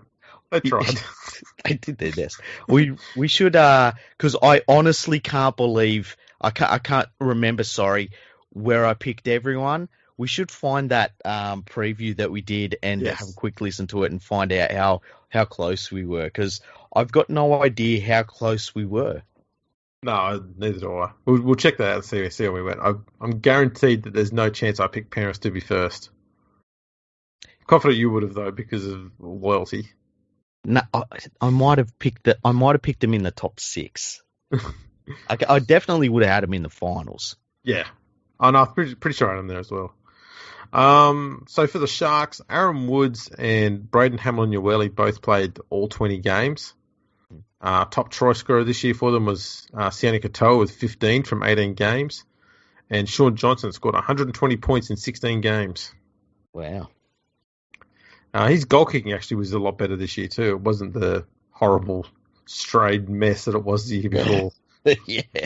Actually had a sense of reliability about it this year. Yeah, couldn't have been much worse than it was last year, to be fair. No. Seventh place, the Knights. And they started the season in pretty good form. Yeah.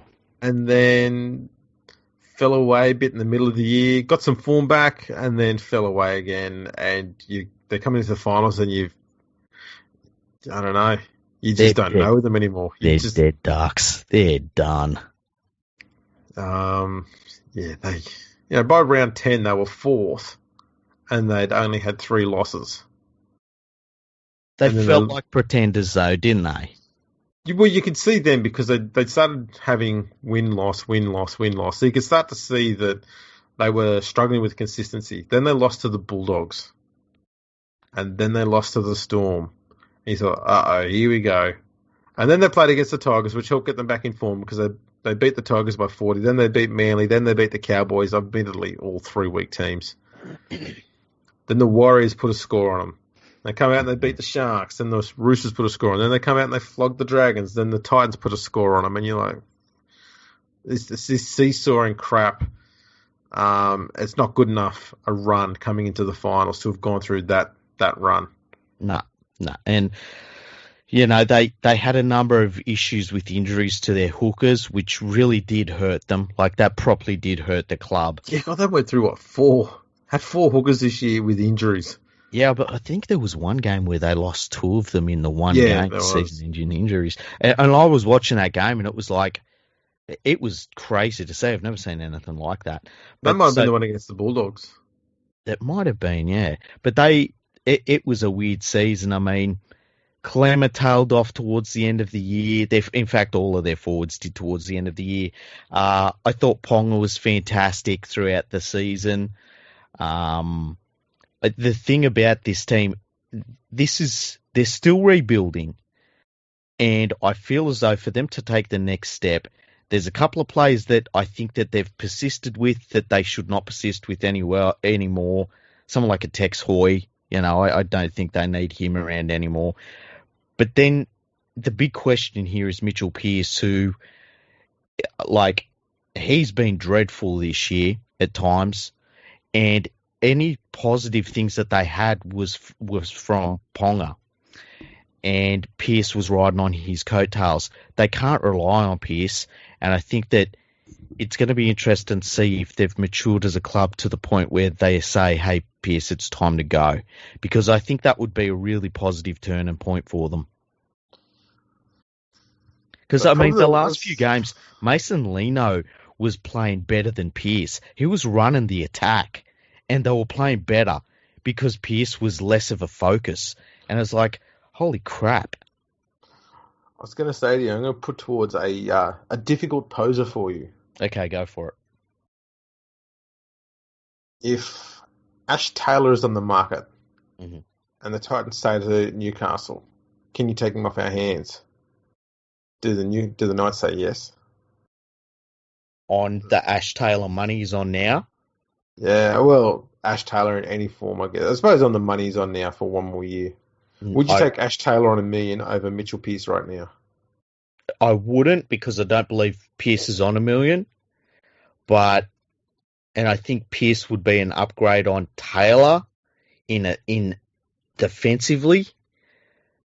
And I think Fogarty, because it's his team, that would be good for the Titans, because Pearce could just be a tackling 5'8".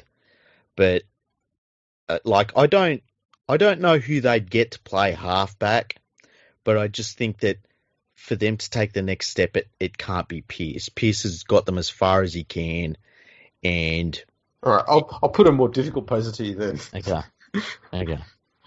West Tigers ring him up.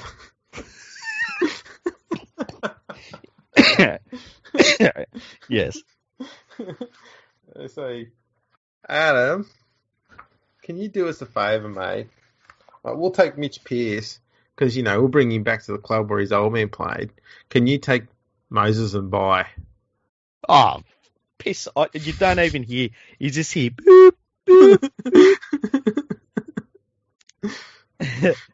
Okay, you call back. Mate, I got another one. Same deal. You give us Pearce. We'll give you Josh Reynolds.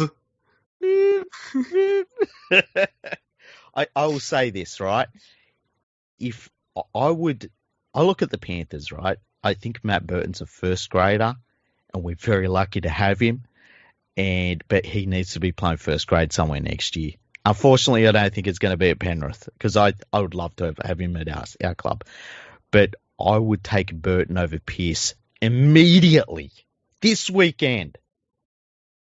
Would you take Luke Brooks over Mitch Pearce? How old's Brooks? 26, 27,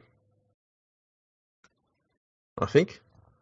Oh man, it's fair. I think I probably would because he'd be on less money. He's younger. Luke Brooks is 25. Yeah, less money. He's younger. Yeah, I think I would. I think that there could possibly still be an upside with Brooks. Maybe the change of scenery would do him good. I think I probably would, yeah. All right, we're starting to get a rough idea as to where we think all these players are, which is handy to know. See, here's the thing, right? You're thinking like a CEO should think. You don't offer me what you want to offer me first off. You offer me some shit that I turn down. I'm like, no, I'm not doing that. And then you come in and you say, hey, how about Brooksy? And I'm like, ooh, that's pretty good. Whereas that's what you wanted to do all the time. Well, that's right. See, whereas the West Tigers, they just go, we've got this player, but we'll take that expensive player off your hands that you don't want. We'll just give you some talented junior that we can't see the talent in, but we'll give him to you for next to nothing. How does that sound? Okay, no worries. You've talked me into it. Yeah, exactly. It's looking like the Tigers are going to give away Luke Garner, he's had a pretty good year as a back rower at the Tigers, and they're going to give him away to Manly. How about this? I think Mitchell Pearce, right, as a hooker at the West Tigers could be a revelation. I don't think he's a halfback. I don't think he's ever been a halfback. I think if he was a bit bigger, he would have been a really good ball-playing lock. But unfortunately, he's not. I've got no problems with him defensively. He's just not a halfback, though. And I think if you played him at hooker, he'd be really, really good. You know what? Mm-hmm. I hadn't really thought of that before. Yeah. I think there's merit to the idea. I reckon, hey. He's got enough of the ball skills that you need for a hooker. Yep. Definitely has the ticker and the defensive technique and style, I guess, to make it work. Yeah. He'd be a really, really good hooker. And I don't know why he hasn't been tried there before at hooker. Well, because he was at the Roosters when they had that superstar friend there. They had no need to put him there. True. And they've had 15 hookers at the Knights, so they've got to put him somewhere else. So they've got enough hookers as it is. It's a big call for a coach though too, because you put him at hooker. That's a decision. That's a big decision. That's saying I don't think you're good enough to play halfback for our club. And I think that your future is at hooker. That's a big call for someone to make. But I think you could do it bringing him in as a hooker much easier. Yeah, I think you might have you might have something there. I think the best way is you got to try and sell it differently, haven't you? Yeah. You got to say, look, Mitch, we love the work you do at 7, and you are our best number 7. But right now, we don't have any 9s, and we need you to do us a job there. You got to make it out like he's still the best 7 at the club, but we need you to help us at hooker. And you make it out like it's at the deal, and then you just tell him every week, mate, you are so good at this. We had no idea you'd be this great at it. You'd probably be an Origin and Test player at 9. Mate, we're going to keep you there and see if we can get you into those sides. You're playing fantastic. I'll tell you what, as a West Tigers fan, if you went into next year and your halves were say Dewey, Brooks at fullback, I mean, I don't know who you're going to have at fullback, but Adokar, isn't it? or a partner, and Oh. but then you had Pearce at hooker. What do you feel like if that was your team going in next year? Well, I think for me, the one thing I've always wanted the Tigers to work on was their middle defence, and a move like that would help that in that area. Mm-hmm. And Pearce at hooker would help Luke Brooks's game because Brooks needs someone who can control the team. Yep. You know, when Brooks has played his best, it's when Farrell was playing at hooker, or it's when Benji was next to him in the halves. Mm-hmm. People can deliberate as much as they want. That's a fact. And I think Pearce will be able to take a bit of that game playing pressure, and not so much game playing, but leadership sort of role from a playmaker off his shoulders. He can do the kicking game as well, so Brooks wouldn't be the sole kicking target. And Pearce does have a pretty good passing game. Yeah. So it wouldn't be too bad an idea. I'd rather a genuine 9, but I could live with that. It'd be an upgrade on Moses and Byatt hooker anyway. Yeah, true. Or trying to make Josh Reynolds a hooker. Yeah, definitely. Yeah. Something to ponder, hey? Man, that's how bad the Tigers are at the moment. We're looking at Mitchell Pearce's hooker as an upgrade to everything else we've got there, and it's a legitimate upgrade. And an exciting one, too. An exciting one. Wow, that'd be great. I mean, I was talking a few weeks ago, it would be good if the Tigers went and signed Mason Lino because he can kick goals for a change. Yeah. Well, that's the thing that's got me about Pearce the last few weeks is that, he's been struggling this year. Last year he was overrated compared to what people are saying. And then the difference Ponga makes when he's in and out of the team is absolutely massive. I'm a massive fan of his.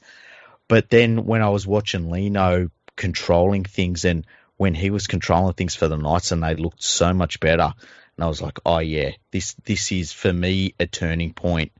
But I think that he's a very good defender still, and I think he'd be a very, very good hooker actually. Yeah, I think too for the Knights, they've still got a little bit of not so much rebuilding, but rejigging of their roster to do. Yeah. They've got a few players there that will probably be retiring or at the end of their contract soon, so that's going to help with that a bit. They still need to get some good players in there. The back line's a bit iffy at times. Yeah. So, let's see, they've had Clemmer, Mitchell Pearce, Aiden Guerra, Jacob Saifidi, and Herman Sasa all play 20 games this year. Mm-hmm. Top try scorer was Enari Tuala with 11. I would never have picked that in a million years. There you go. He pipped Ponga by 1. Mm-hmm. And Ponga was the top point scorer with 126 points. Oh, there we go. Right, who's next on the list? Sixth place, South Sydney. Yes, what a weird season for Souths. Man, for the first half of the season, they were just meh. Yeah. But they never felt like they hit their straps or they looked like they're going to do anything. They just struggled and ambled along. And after they lost to the Raiders in round 11, they were 10th on the ladder. Mm-hmm. And you're thinking, they're done. Mm-hmm. They look just completely shot. And then they beat the Dragons, which they should have done, but that was still a scrappy match. Then Wayne Bennett decided to go and have a feed at a restaurant. He took 2 weeks off. Jason Demetrio came in. He's undefeated as a coach. Mind you, he didn't have hard tasks. He beat the Cowboys and then he beat the Broncos. Mm-hmm. And neither of those were convincing wins either, mind you. Mm-hmm. But Wayne Bennett come back from his feed. He's well fed. And then they just started smashing a few teams. Tell you what, I'd love to know what they fed Wayne Bennett, hey? Because whatever they fed him, and I reckon I know what they fed him, but it just rejuvenated him.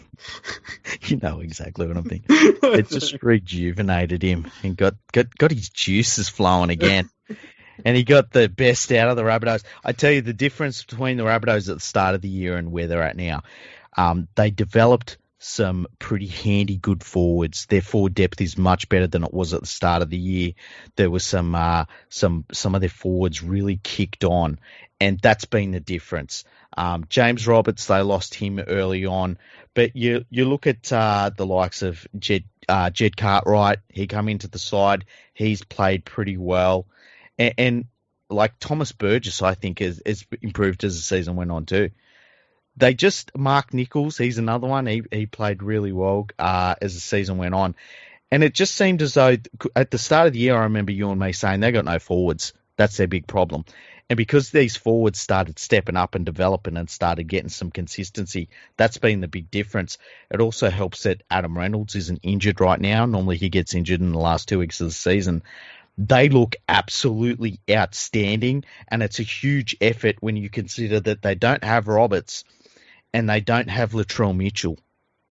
Well, I mean, I've always thought that James Roberts was a bit overrated. I did too. And I think we're seeing right now that South don't need him. No. You could move him on. Yeah, they've got enough talent in that back line and plenty in the in the lower grades to easily cover for him. Mm-hmm. So they could move on him tomorrow. That wouldn't be an issue whatsoever. Yeah, they won 7 of their last 9 games. They're in good form. I think that they're a real smoky for the premiership, hey? Yeah, that job they did on the Roosters this weekend.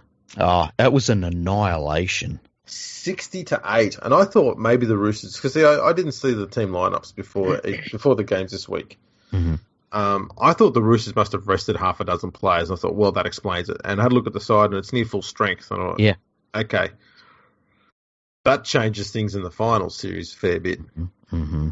Like, that's just given the Bunnies a huge amount of positivity. Mm-hmm. They're on cloud 9 right now, and that's, you want a team in a good mood as they're coming into the finals, and they're in the best possible form. Yeah, no, like they've got some premiership winners in that team that know what it takes. Reynolds being fit and healthy, touch wood, is a really good sign. Walker is in good form. Cook is playing all right. I don't think he's at his best, but he's playing all right. The forward pack is working hard, getting good go forward, giving them exactly what they need. And yeah, I would have them in terms of form, flat out form. I think they're third behind the Panthers and Storm. Yeah, it's hard not to think that. Yeah. The only blip on the radar was that loss they had to the Bulldogs in round 19. Mm-hmm. But that could just be Wayne Bennett foxing his former team to make sure they got the wooden spoon. Yeah. Who knows? That's my dream anyway. Yeah. Well, I tell you what, I just, whatever Wayne Bennett was feasting on, and you just know it was a feast the way Benny is. Oh yeah. God damn it, it got him going again. You know, he would have said to the waiter, mate, I'm going to need a bib for this shit. Definitely, 100%. I was about to say that too, actually. He got his special bib out for this one. Tie me up. Mm-hmm. So the Bunnies had 4 players play all 20 games this year. It was Cameron Murray, Adam Reynolds, Damien Cook, Thomas Burgess. Mm-hmm. Top try scorer, and the competition top try scorer, Alex Johnson, came from the clouds. Yeah. In that last game, and like, I love it because he's one of those just natural try scorers. Like, there's every so often there's a player they just score tries, and he's one of them. And to see him score 5 tries, that was fantastic. Yeah. So he scored 5 in the last game against the Roosters there to go from 15 to 20 and the top of the list. He was nowhere near the top of the list, and he's claimed the title for top try scorer for the year. Adam Reynolds. Similar thing. I think he scored 18 points in that game, mm-hmm. and he went from about 3rd or 4th on the list to the top point scorer by a comfortable margin. He ended up finishing the season with 191 points. Wow. Almost 10 points a game. Crazy. What a great effort. Yeah. Great season from them. They had 3 players with more than 10 tries or more. It was Campbell Graham with 13 and Dane Gagai with 10.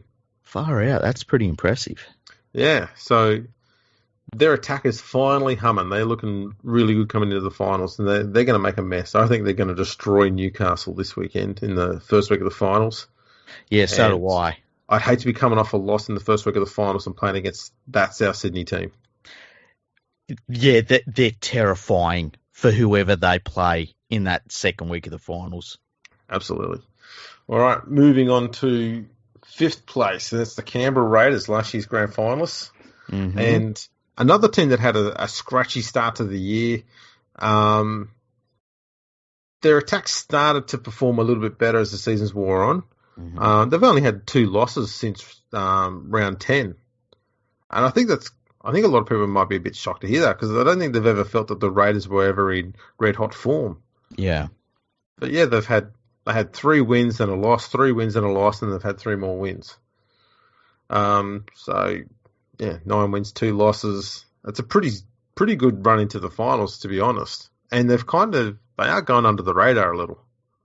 So if we talk about their season so far, I mean, we both had concerns about the Raiders, and we talked about them over time, and we said that their attack needed changes. I wrote them off at the start of the year. I said that I don't think having an English halfback is going to win you a premiership. I definitely don't think having an English halfback and an English hooker is going to win you the premiership. I still feel that way. I think this is their ceiling. I think that they can't get better than 5th place, which is still pretty good. They're a consistent side, but I think that this is the ceiling for them. I don't see them as a premiership threat and haven't all year. Yeah, look, I don't know. There's a lot of people out there who have criticisms of the Sharks for not beating any of the top 8 teams. Yeah. I'm surprised that no one's raised the fact that the last 4 losses that the Raiders have been against the top 4 teams. Mm-hmm. So they lost to the Roosters in round 17, they lost to Penrith in round 13, they lost to Melbourne in round 9, and they lost to Parramatta in round 7. And they weren't really smashed in any of those games. I mean, they lost to Parramatta by 1 point. Mm-hmm. It was a converted try against Melbourne. It was 16 points against Penrith, and it was 12 points against the Roosters. Yeah. Other than that, they've been putting on 20s and 30s pretty easily against the lower ladder teams, as they're supposed to do. Mm-hmm. And their reserve grade team racked up almost 40 points against Cronulla on the weekend. Yeah. Yeah, I don't know. Their attack has been reasonably good. I don't think I've actually seen it in 100% full flight this year, which we haven't seen it in previous years. I just don't think it's hit its absolute best at any time this season, which is probably a good thing coming into the finals, knowing that they can still get better in that area. Yeah, but can they? That's the thing. That's the thing. Yeah, and like I feel as though they're one of those teams that, they're not a bad team. I'm not saying they're a bad team, but I just feel as though there's a ceiling on what they can achieve based on the lineup that they've got. And I give credit to Ricky Stewart. I think he's nailed it. I really do. But I think if you want to do better than being, losing to all of the real contenders, you've got to get some plays in there that can, win when it really counts. I remember that game against the Panthers.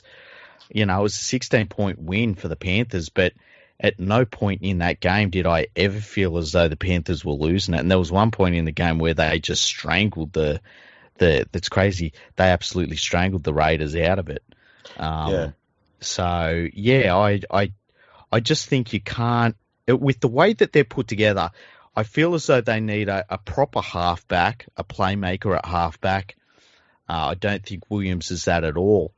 And I always had problems with Hodgson at hooker. Now, he's been out for a long time now with that injury, that knee injury. But I think looking forward, they need to change it at both of those positions if they honestly want to be a contender. Well, I think they've already found one solution there, whether they know it or not, and that's Tom Starling. And I know I've been talking about it in the last several weeks. Mm-hmm. That kid has all the signs of being an absolute gun hooker. And if I was any club, I'd be asking him, because we all know the Canberra Raiders are going to hang on to Josh Hodgson. They're going to make him their number 1 hooker. Yeah. If I was the West Tigers, I'd be bringing him up saying, look, Tom, do you want a starting gig at hooker next year? Yeah. We'll give you one. He's 22. The kid is an absolute gun. I love the way he plays the game. He's very fast out of dummy half. Can break the line. Mm-hmm. Good little kicking game. Great passing game. Man, he's a complete package. He's ready to go. Yeah, and the cool thing is that he is really good for what they've got there with that big forward pack. I think that these new rules hurt the Raiders too, by the way. I think that their bigger forwards, it wasn't suited to their sort of lineup that they've had. And I think it's a credit to Josh Papali that he's still been so dominant under these rules for a big dude. He's But yeah, beast this year. he really has. He's so good. He's just the best prop in the game, and it's easy. But yeah, I feel as though, Chance Nickel-Klogstad, he's been all right, but he's been a bit up and down at times. Kotrick has been so this year. I'm glad my team hasn't bought him for next year. Curtis Scott has at times been diabolical. There's just issues with this Raiders team, and I think that, that they should beat Cronulla on the weekend because, as you said, their reserves beat Cronulla, but I think that the second week of the finals, that'll be it for them. Yeah.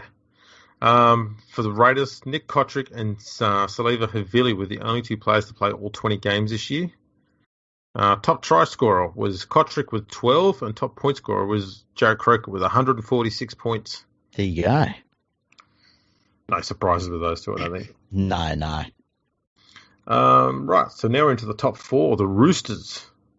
And, boy, never has one game turned a team's season so quickly. Just as we were thinking that the Roosters were hitting their straps and they're going on a run at the right time and hitting all the right form at the right time, round 20 happened. Yeah, and what the fuck do you make of that? I really don't know what to make of it because I don't think I've ever seen it. Like, I know you and me didn't think the Roosters were going as well as some of the media types were, right? No, like, I was going to say, we discussed for a few weeks now how as much as they put up good scores against Newcastle and Cronulla in rounds 18 and 19, there were times when their defence switched off. Yes. And they allowed their opposition team to make easy meters and score easy tries against them. And that was the thing we saw. That was a big concern, was you just think, you can't be coming into the finals and have your middle defence give up field position so easily and let in tries so meekly as they had done. Mm-hmm. But I don't think we ever thought that they'd get absolutely hammered to the point they did against South. No one saw that coming. No, not at all. And I think where they sit on the ladder is where they honestly are, as a team. And they've had some injuries. I think that injury to Radley, when that happened, that to me was like, oh man, because not only does he give them, when he comes on the field, he's really enthusiastic. He plays at 1,000,000 miles an hour, but he also gives them some versatility and he gives them mobility as well. This is a dude that plays well above his weight and his size. And when they lost him, it was like they lost a bit of an X factor. And from that moment on, so they're dealing with his injury. They've lost a couple of other players to injuries as well. They had Koidner coming in and out with head knocks and things like that. Flanagan was dropped, and I think that was a sign there that they were looking for something. And it's a good sign because Robinson isn't buying into the hype of we just got to turn up, which is fantastic. That was what makes him such a great coach. Yeah. I wasn't against them bringing in a Sonny Bill Williams because I think that their back row depth is a problem. But I don't think Sonny Bill Williams at the same time was the answer. And I think he's going to be a big liability against the top sides. Well, I think there was, in the game against the Sharks, there was a try that might have been Hamlin Ueli scored. I could get the player wrong.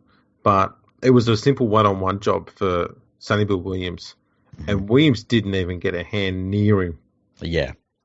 And I thought, that's the week after that we saw, it was later on in that game. Sorry, we saw Sonny Bill Williams being pushed more in towards the middle to try and help him defensively.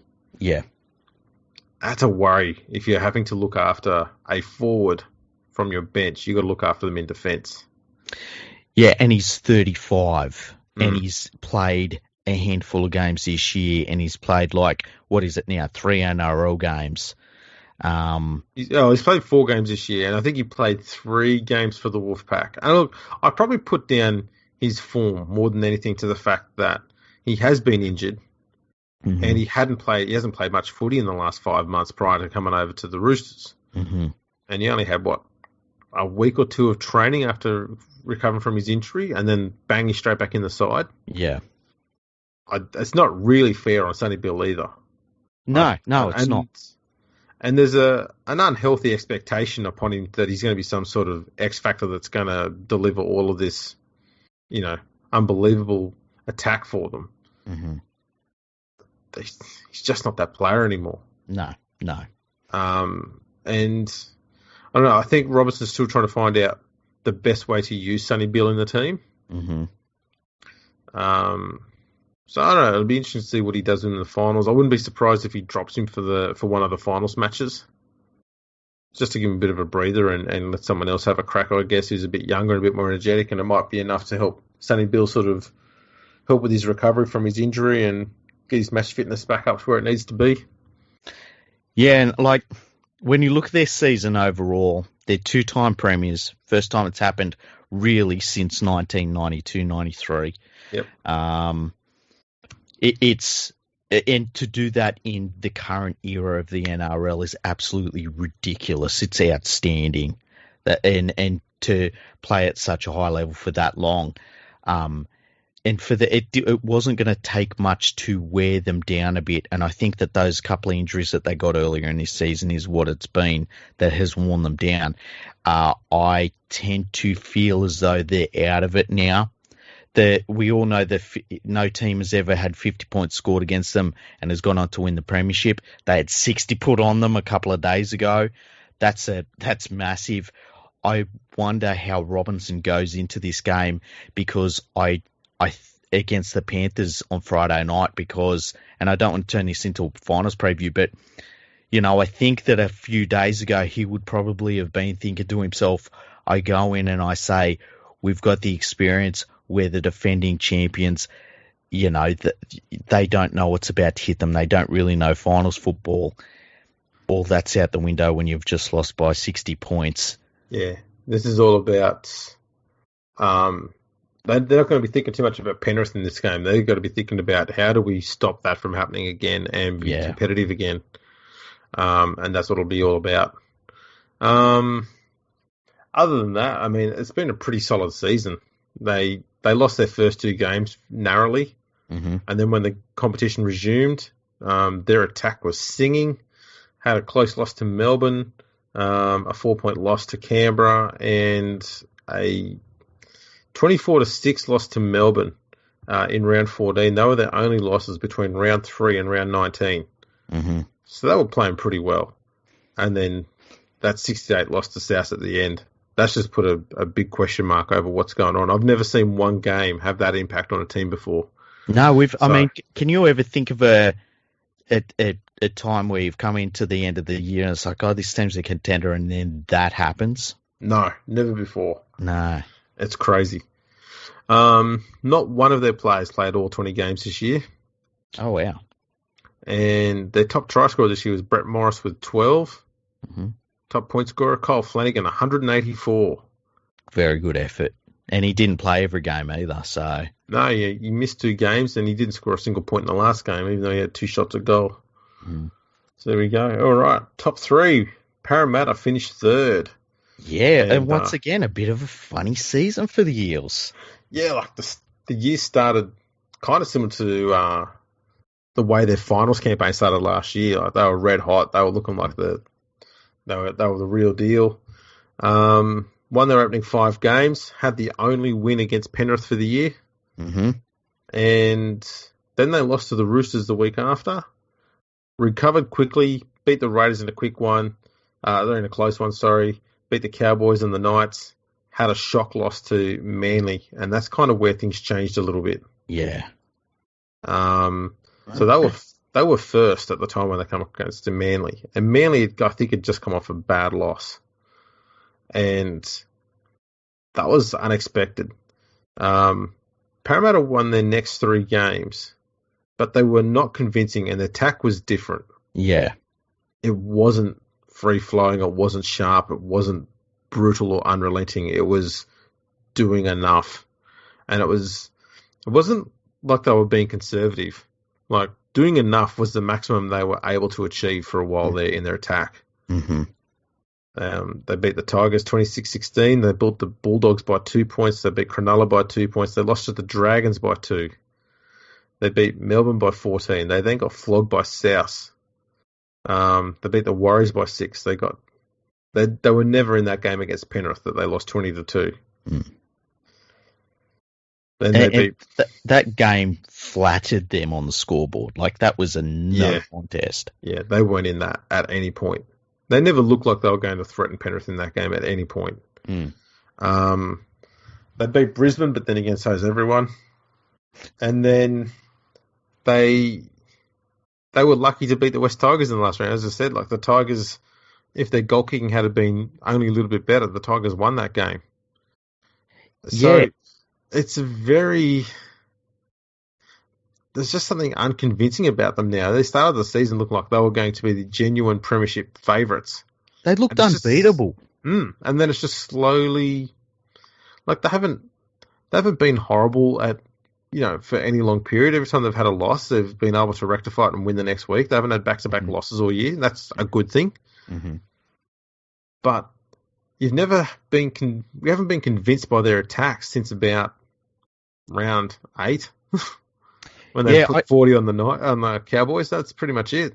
Yeah, when they come into that first game against Penrith, it looked like, okay, the Eels are the team to beat this year.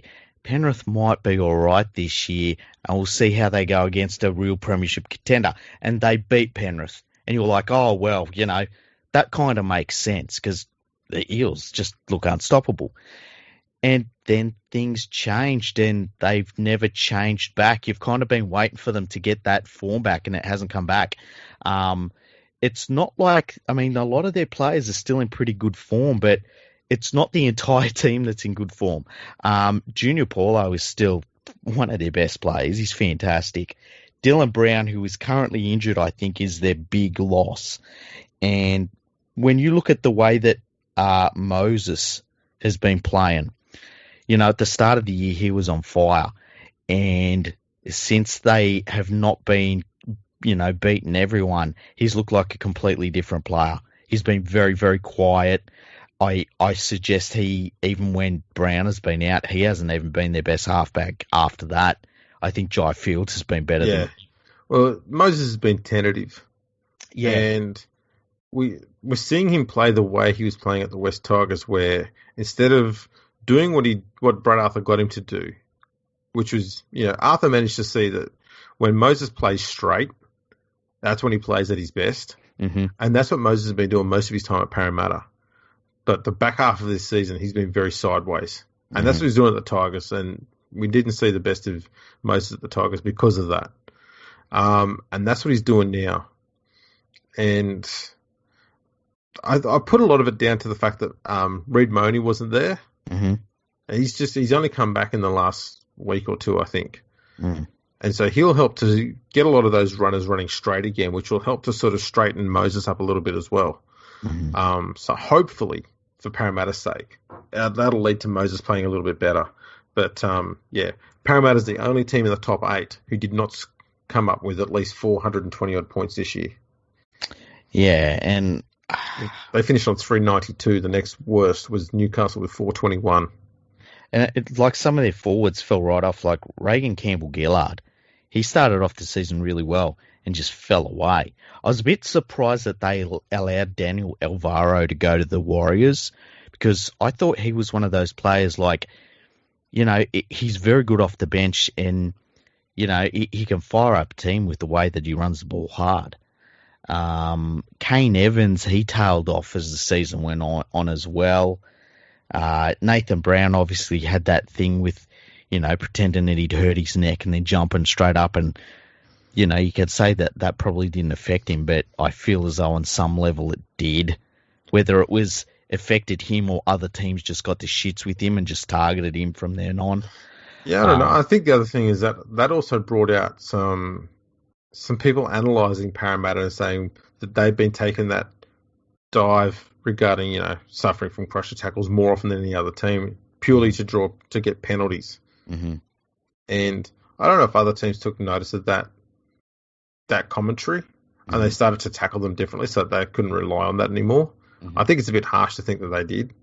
Yeah. But I don't know. There's just something in the way they played the game changed.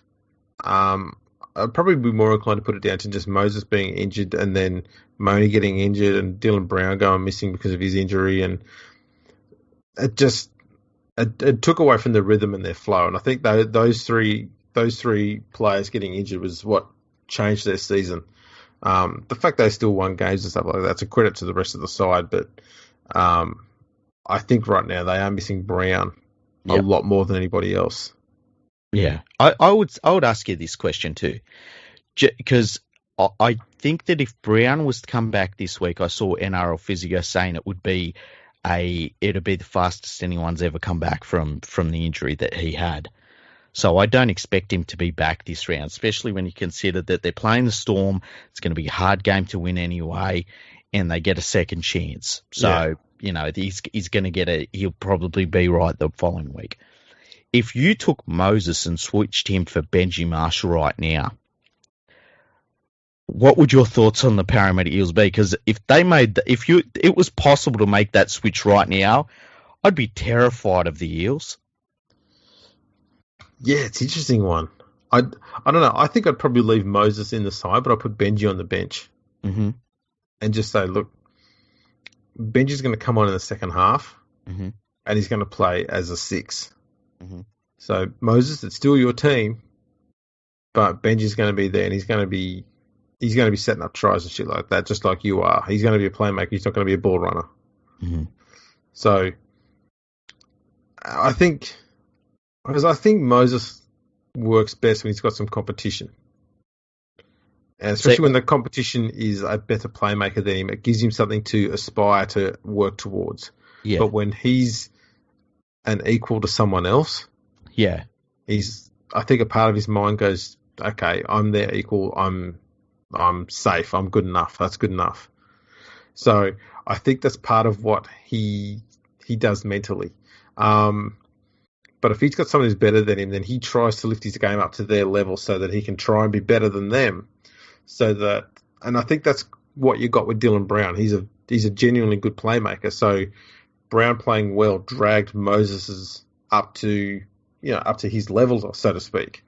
And that's, I don't know, I think that's something that Moses needs. He needs that competition. So maybe having Benji on the bench would be something that it'd be in the back of Moses' mind. It might be the thing to sort of spark his attack to be a bit better than what it is.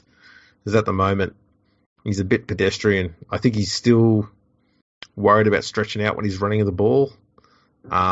We're seeing that his goal kicking is struggling as well with that too. So there's something there, I think. Well, that's the thing. Like when I saw him get that injury, I thought he'd done his Achilles. He did all of the things you expect to see from a player that has done their Achilles, and it turned out it wasn't his Achilles, it was his calf. But part of me wonders if there is, like, he's not been the same player since. There's no doubt about that.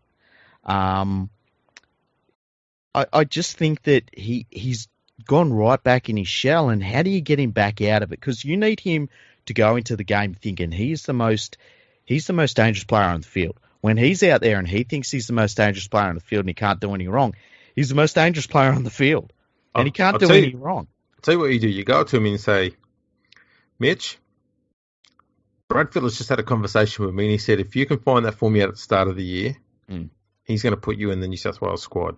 Mm-hmm. Watch him pick his game up. Yeah, that'll be interesting. Do that. Get Brad Fittler, talk to him and say, hey, listen, Good luck this week. You're in with a shot. Yeah. Don't be scared to take the line on. Yeah. Queenslanders hate it. That's all you say. Queenslanders hate it when the halves take the line on. And you just put that little carrot in his head. He's like, ooh, does he think I'm in with a shot? All right. You know, I'm not saying anything, Mitch. Just letting you know.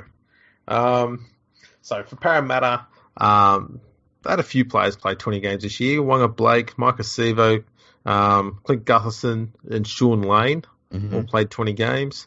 Top try scorer this year was Sevo with 15, and top point scorer was Moses with 111. Oh, yeah. Tell you what, Sevo's season started off with a bang, but really tailed off a bit too, didn't it? Yeah, a lot of them did at Parramatta. Yeah. Okay, Melbourne, second. Melbourne, they're in for a slow season this year. Yeah, Cameron Smith, he's too old now. It's not going to work. Yeah. Boy, people just get it wrong, and I'm one of them. See, I stopped doing that like years ago. So, I swear the last probably 8 years I've picked the Storm to win the premiership. I think the last 2 years I've been saying over and over again that I think Cameron Smith needs to move to halfback. That way they don't have to have him doing so much defensive work, and that will lengthen his career. Yeah. Because there's no doubt that he can play for as long as he wants. And they still put him at 9 and he's still playing great. So, you know, this is why I'm a podcaster, and a statistician and a historian, and not a fucking NRL coach. Not saying I make a bad coach, just that I'd never make a Melbourne Storm coach. Yeah. 4 losses for the year. One was this week against the Dragons when the Storm pretty much played a Queensland Cup team. Yeah, and almost won. Pappenhausen, who was the captain, missed 4 goals, which would have been enough to draw the game. Mm-hmm. So that's where they were at.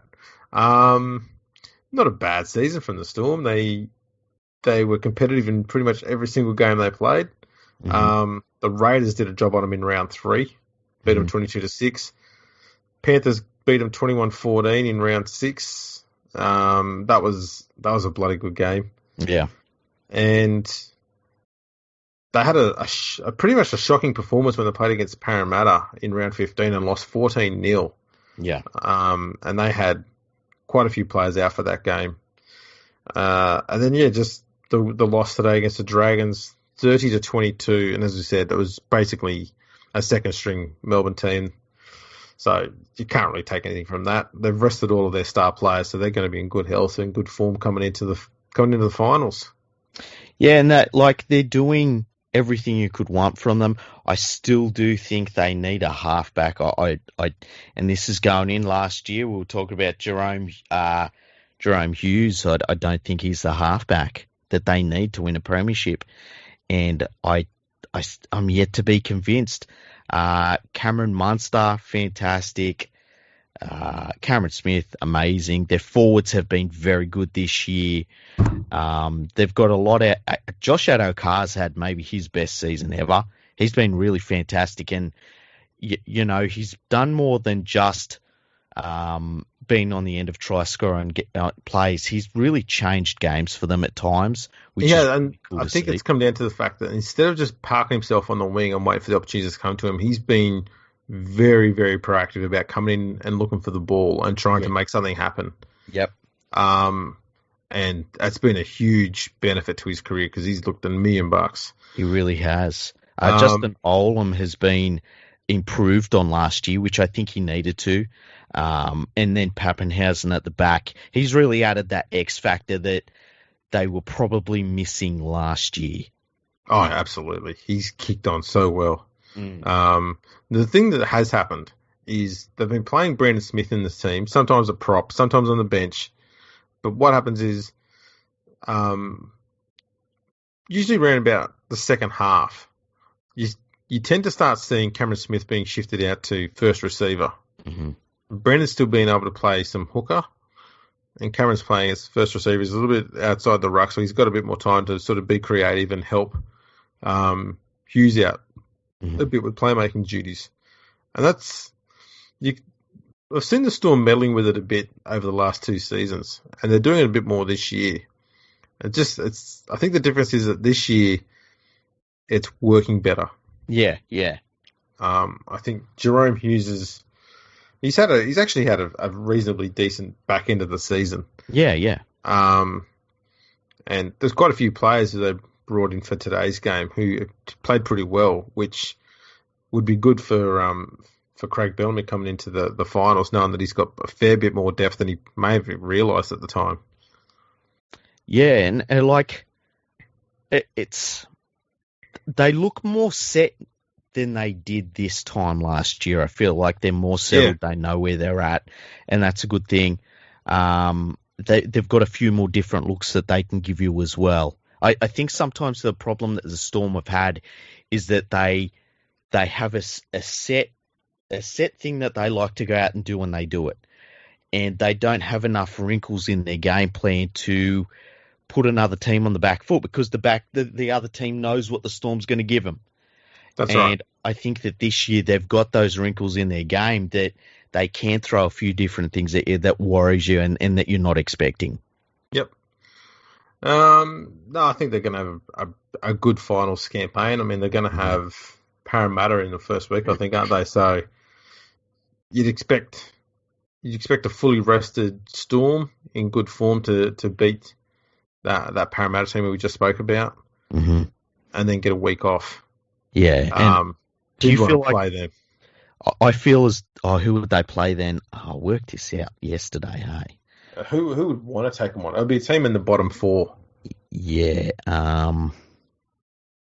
Probably Canberra or Roosters. So it was okay. So if between the Panthers and the Roosters, they will play the winner of the Raiders and Sharks. Yeah, so they'll play the Raiders. Yeah. So, and then the Storm and the Eels, the loser of that game, will go on to play the winner of the Rabbitohs and Knights. They'll play South. Yeah. Oh, jeez. And then I believe they cross over. So the winner of the second game will play the winner of the first. Yes. Yeah. No one wants to play against the Storm. Not this time of year. No. I think that it's funny. I think that the two things that I don't know about the Panthers. I really don't know about the Panthers, and I think that that's part of me being too close to the Panthers. But two of the teams I know that everyone does not want to play is the Storm and the Rabbitohs. Yeah, this final season, absolutely. And they're both season campaigners. Even the Roosters, to some extent, they're going to be a team you don't want to come up against because you know that 90% of the time they're going to play good footy and they can attack from anywhere and score points at any time. Yeah. We just don't know how they're going to respond to what happened to them last week. Yeah. That's pretty much it. But we know that they can beat any of the teams in the comp whenever they want. Mm-hmm. So those are the 3 big threats. Melbourne's just so good at playing finals footy. Don't know what they're going to do. Yeah. Not one of their players played 20 games this year. Oh, wow. That's interesting. Their top try scorer was Addo Carr with 15, and Cameron Smith, obviously the top point scorer, with 148. Still kicking them goals. And kicking goals that possibly the best he's ever done them too. Yeah. He's always been one of those sort of, sometimes could be a bit sketchy with his goal kicking, but this year, 83.33% with a boot, which is his best year since 2011. Yeah. And 2011 was his best year as a full-time goal kicker. Oh, wow, that's interesting. So this is his second best year. The all-time leading point scorer in premiership history. Yeah, and he's had, interestingly enough, his last shot at goal was his 1700th conversion attempt. Wow. Sorry, goal attempt, yeah, so... You would take 1,700 points. He's currently sitting on 2,750 points. Whoa, that's crazy. That is. He's just got every record. But the one record he doesn't have is most tries by a hooker in the history of the game. Who holds that one, Andrew? Robert Farah. Ah, there we go. Comfortably. There's one team left. Who would that be? The mighty minor premiers. Oh, yeah. Penrith. 18 wins, 1 draw, 1 loss, 90% win percentage for the year. Hasn't been done since 95, and it's only been done 12 times since 1908 before them. Crazy. Unbelievable. Won their last 15 straight games, a record that hasn't been done since the undefeated Dragons of 1959. Just an insane performance from this team, and everyone will always say, yep, their defence looks perfect. They was always, one of the first teams to score in every game, and, they were able to rack up scores. Well, you know what? Bugger that. Their defence has been so insanely brilliant all year. Yeah, I don't know that I've ever seen... I'm sure you could look up the records and find statistically a better defensive team over the last, 20 years or something. But just on the eye test, I've never seen a team be able to just strangle an opposition for giant chunks of the game and give them absolutely nothing like this Panthers team can do. And it's not just what they do defensively, it's then they turn it around in attack and complete their sets over and over. And it's just this relentlessness. And on top of that, their bench is so deep that when their forwards start rotating, you get no respite from it. Like they could start their bench players and they would perform just as well as their starters. It's incredible watching this team and being a fan of them and seeing them put together a season like this. I honestly can't believe it. It has been so enjoyable. Yeah, I mean, only twice this season has a team put more than 3 tries on them. And on both occasions, those teams lost. The Dragons in round 2 scored 5 tries and lost 32-28. And the Sharks in round 9 scored 4 tries and lost 56-24. That's amazing. Other than that, it's been, for the last 8-9 weeks, no team scored more than 2 tries against them. Which in itself is ridiculous. And especially when you look at the scorelines that have been going up all over the league for that time. Looking at their season, there's been a few turning points for them. I didn't think the Roosters game at the start of the year when they beat the Roosters was a turning point. It was more of a nice bonus. Then when they played the Parramatta Eels for the first time, and it was a gauge of where they're at, and they weren't where the Eels were at. The Eels were the premiership leaders at the time. They were the favourites at the time, and the Panthers weren't there. But I think since then, we've seen some of their younger players improve, especially their outside backs. The likes of Crichton to O has been great. Naden as well, he's improved. And I think with that improvement and these players sort of realising the monsters that they are, that's where the Panthers' improvement has come.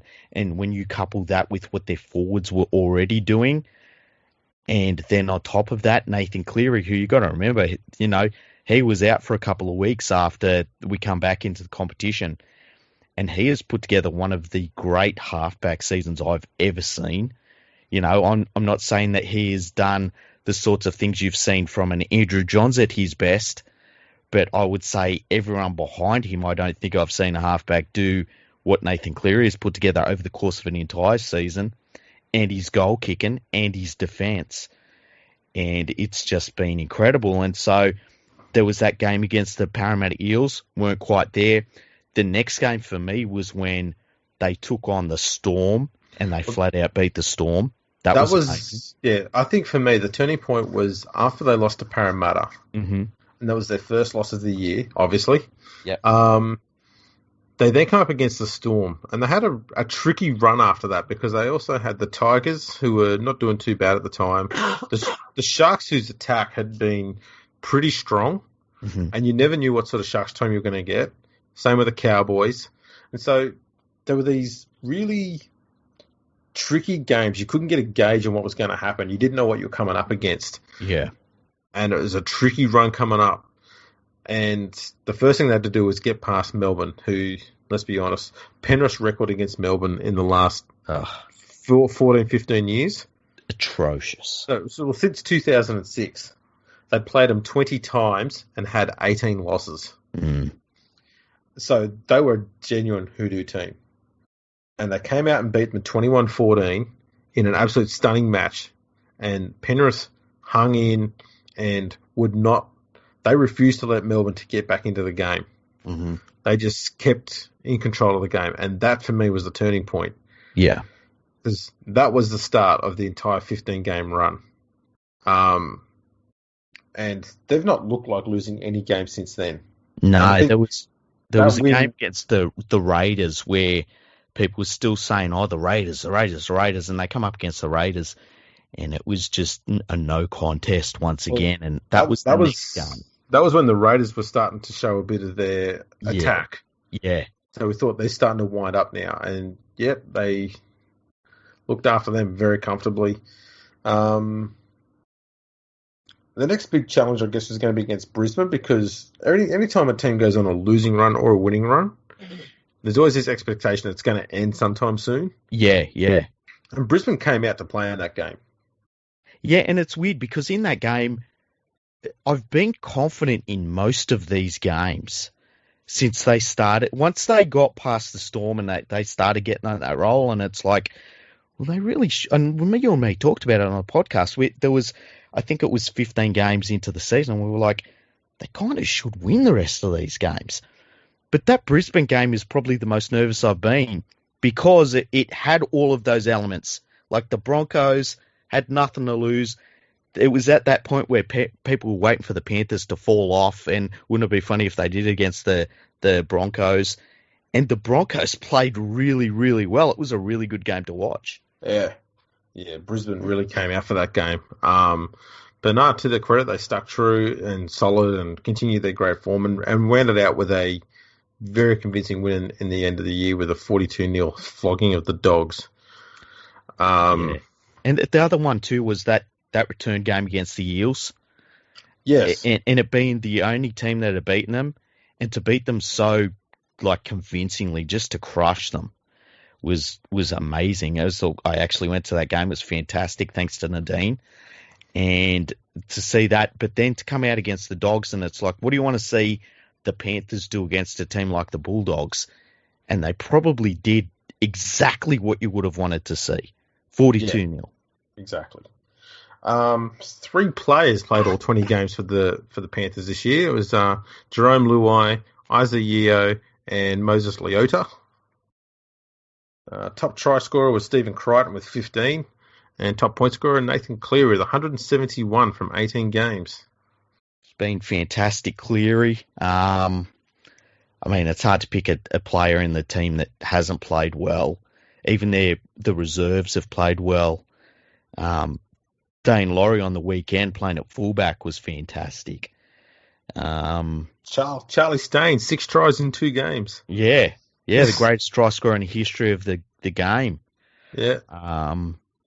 Just an incredible season. I can't believe I've experienced it, and it's been my team. It's sort of something that you normally see out of the Storm, and you would think, wow, this is incredible. The Storm haven't done this. No. And they're the second youngest team in the comp. Yeah, they're set for a number of years. They'll lose Tamo at the end of the year, but their forward depth is ridiculous. So, yeah, I'll tell you what. The one thing that's been good for me to watch. Yeah, this is probably a bit of a surprise. Josh Mansour is mentally back in the game again. Yeah, 100%. You could tell he was really unsure of himself last year when he came back from that injury. Mm-hmm. And he even started this year a bit tentative, but he's finished this season on an absolute high. He's been in great form. Yeah, he's back. Great. He's back to his best. I mean, look, he's scored a try in all of the last 6 games. Yeah, and the other thing is too that, and it's been mentioned a few times, like the camaraderie with this team it's a bit different. You know, they I know that it's easy to enjoy a season like they're having, but they really seem to enjoy each other's company. It's really weird. Well, look, I think it shows in the defence because, as I said recently, unlike a lot of other teams out there, the Panthers, whenever there's a tackle to be made, there's always two of them there. Yeah. Like they're turning up for each other in defence. And that's why teams aren't scoring points against them. Yeah. That's hard to beat.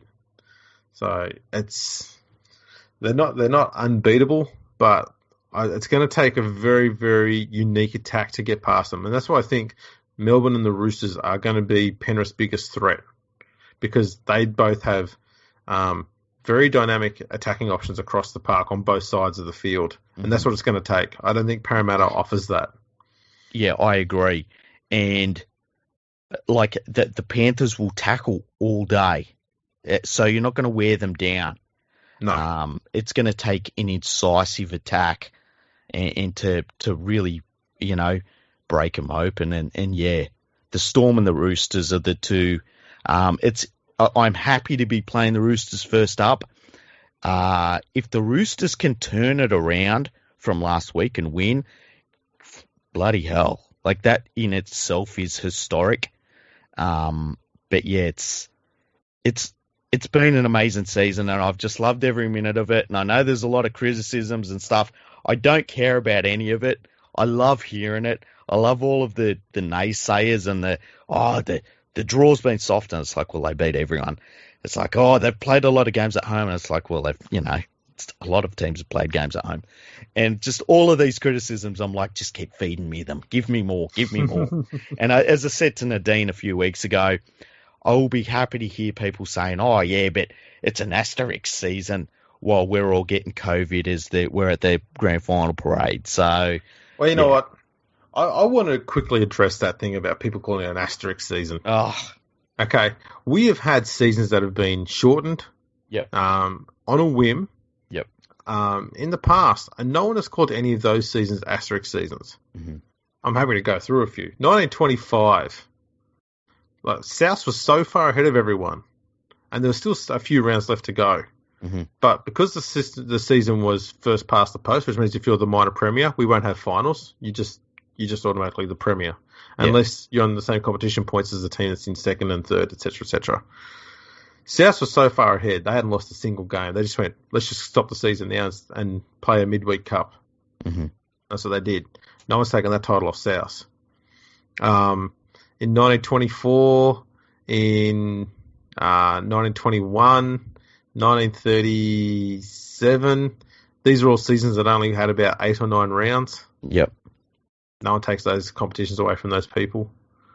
And some of those were either because of war or just because they wanted to play the City Cup competition, which was a lot more popular at the time. Odd to hear, I know, but no one wants to take those. No one wants to discredit those competitions, and they were all shortened seasons, much more shortened than this.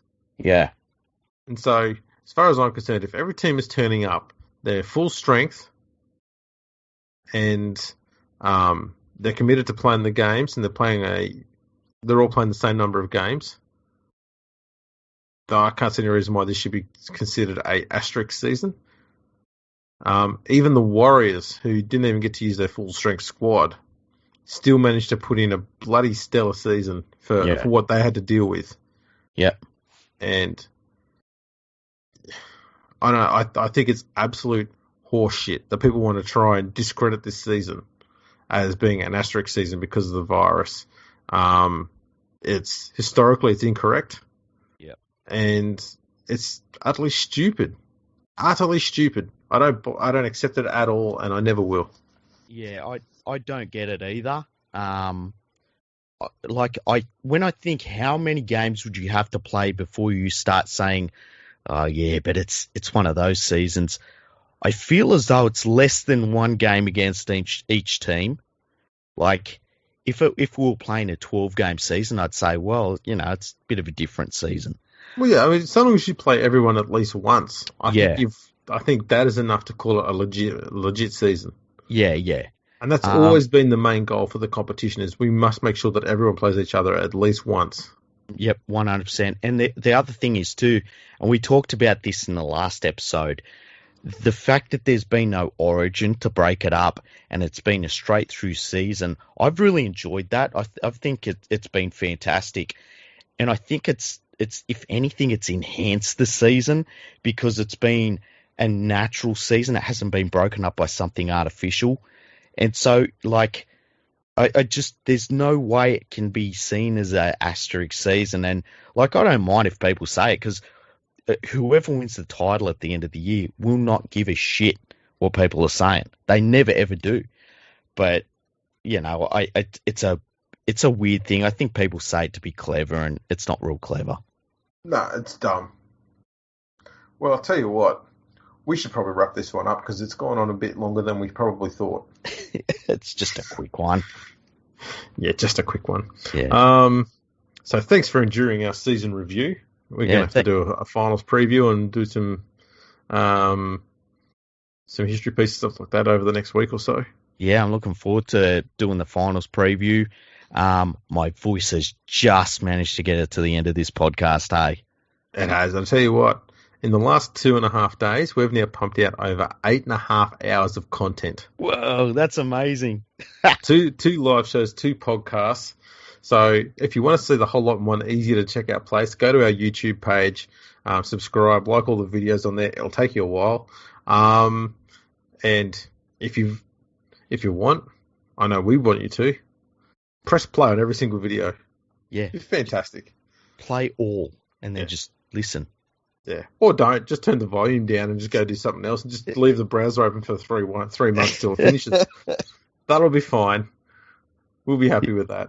You got to listen to the one called, I believe, Rabbitohs versus Roosters. We did about 4 days ago now. It just starts off with gold. Yeah, and doesn't relate. The live shows are pretty good, actually. Yeah. Yeah, don't forget you can check us out on Twitter and Instagram at FergoFreakPod. We're on LinkedIn, YouTube, as I said, Facebook. So get across all of those and check us out there. We've got our own website, FergoOnTheFreak.com. You can go there and leave us a comment. Which we want. We want you to do it. Yeah, we can, because we often read them out on here and answer your questions, and we want to hear what you got to say and respond to it. Also, go to your podcast device and make sure you leave us a 5-star review and a positive comment. We'll read it out on the podcast as well as putting it up on the website. So we'll make you famous there too. 100%. The other thing to do, if you're interested in supporting the digitisation of rugby league history, go to patreon.com/RL Project and support my friend Andrew Ferguson as he becomes the leading historian and statistician in all of rugby league. And while you're at it, and you got your PayPal details on you, head over to patreon.com/LeagueFreak and donate to one of the longest-serving independent rugby league content creators there is in the world. And that's this fella here, League Freak. He's got a few tiers there, so you can get involved there. If you go into the higher tiers and you stay there for a few months, you'll get a bit of merch as well. Free merch. Well, it's, what more could you ask for? And don't forget, as always, our friends at manscaped.com. Head over there, buy whatever you like, get into the checkout, and make sure you put in the code NRL. That's our gift to you. You'll get 20% off, free shipping, 30-day money-back guarantee. You're welcome, people. Your balls will love it. They will. And we'll wrap this one up, let you all go so we can go to bed. Yes. Thanks for listening, everyone. And we'll catch you next time.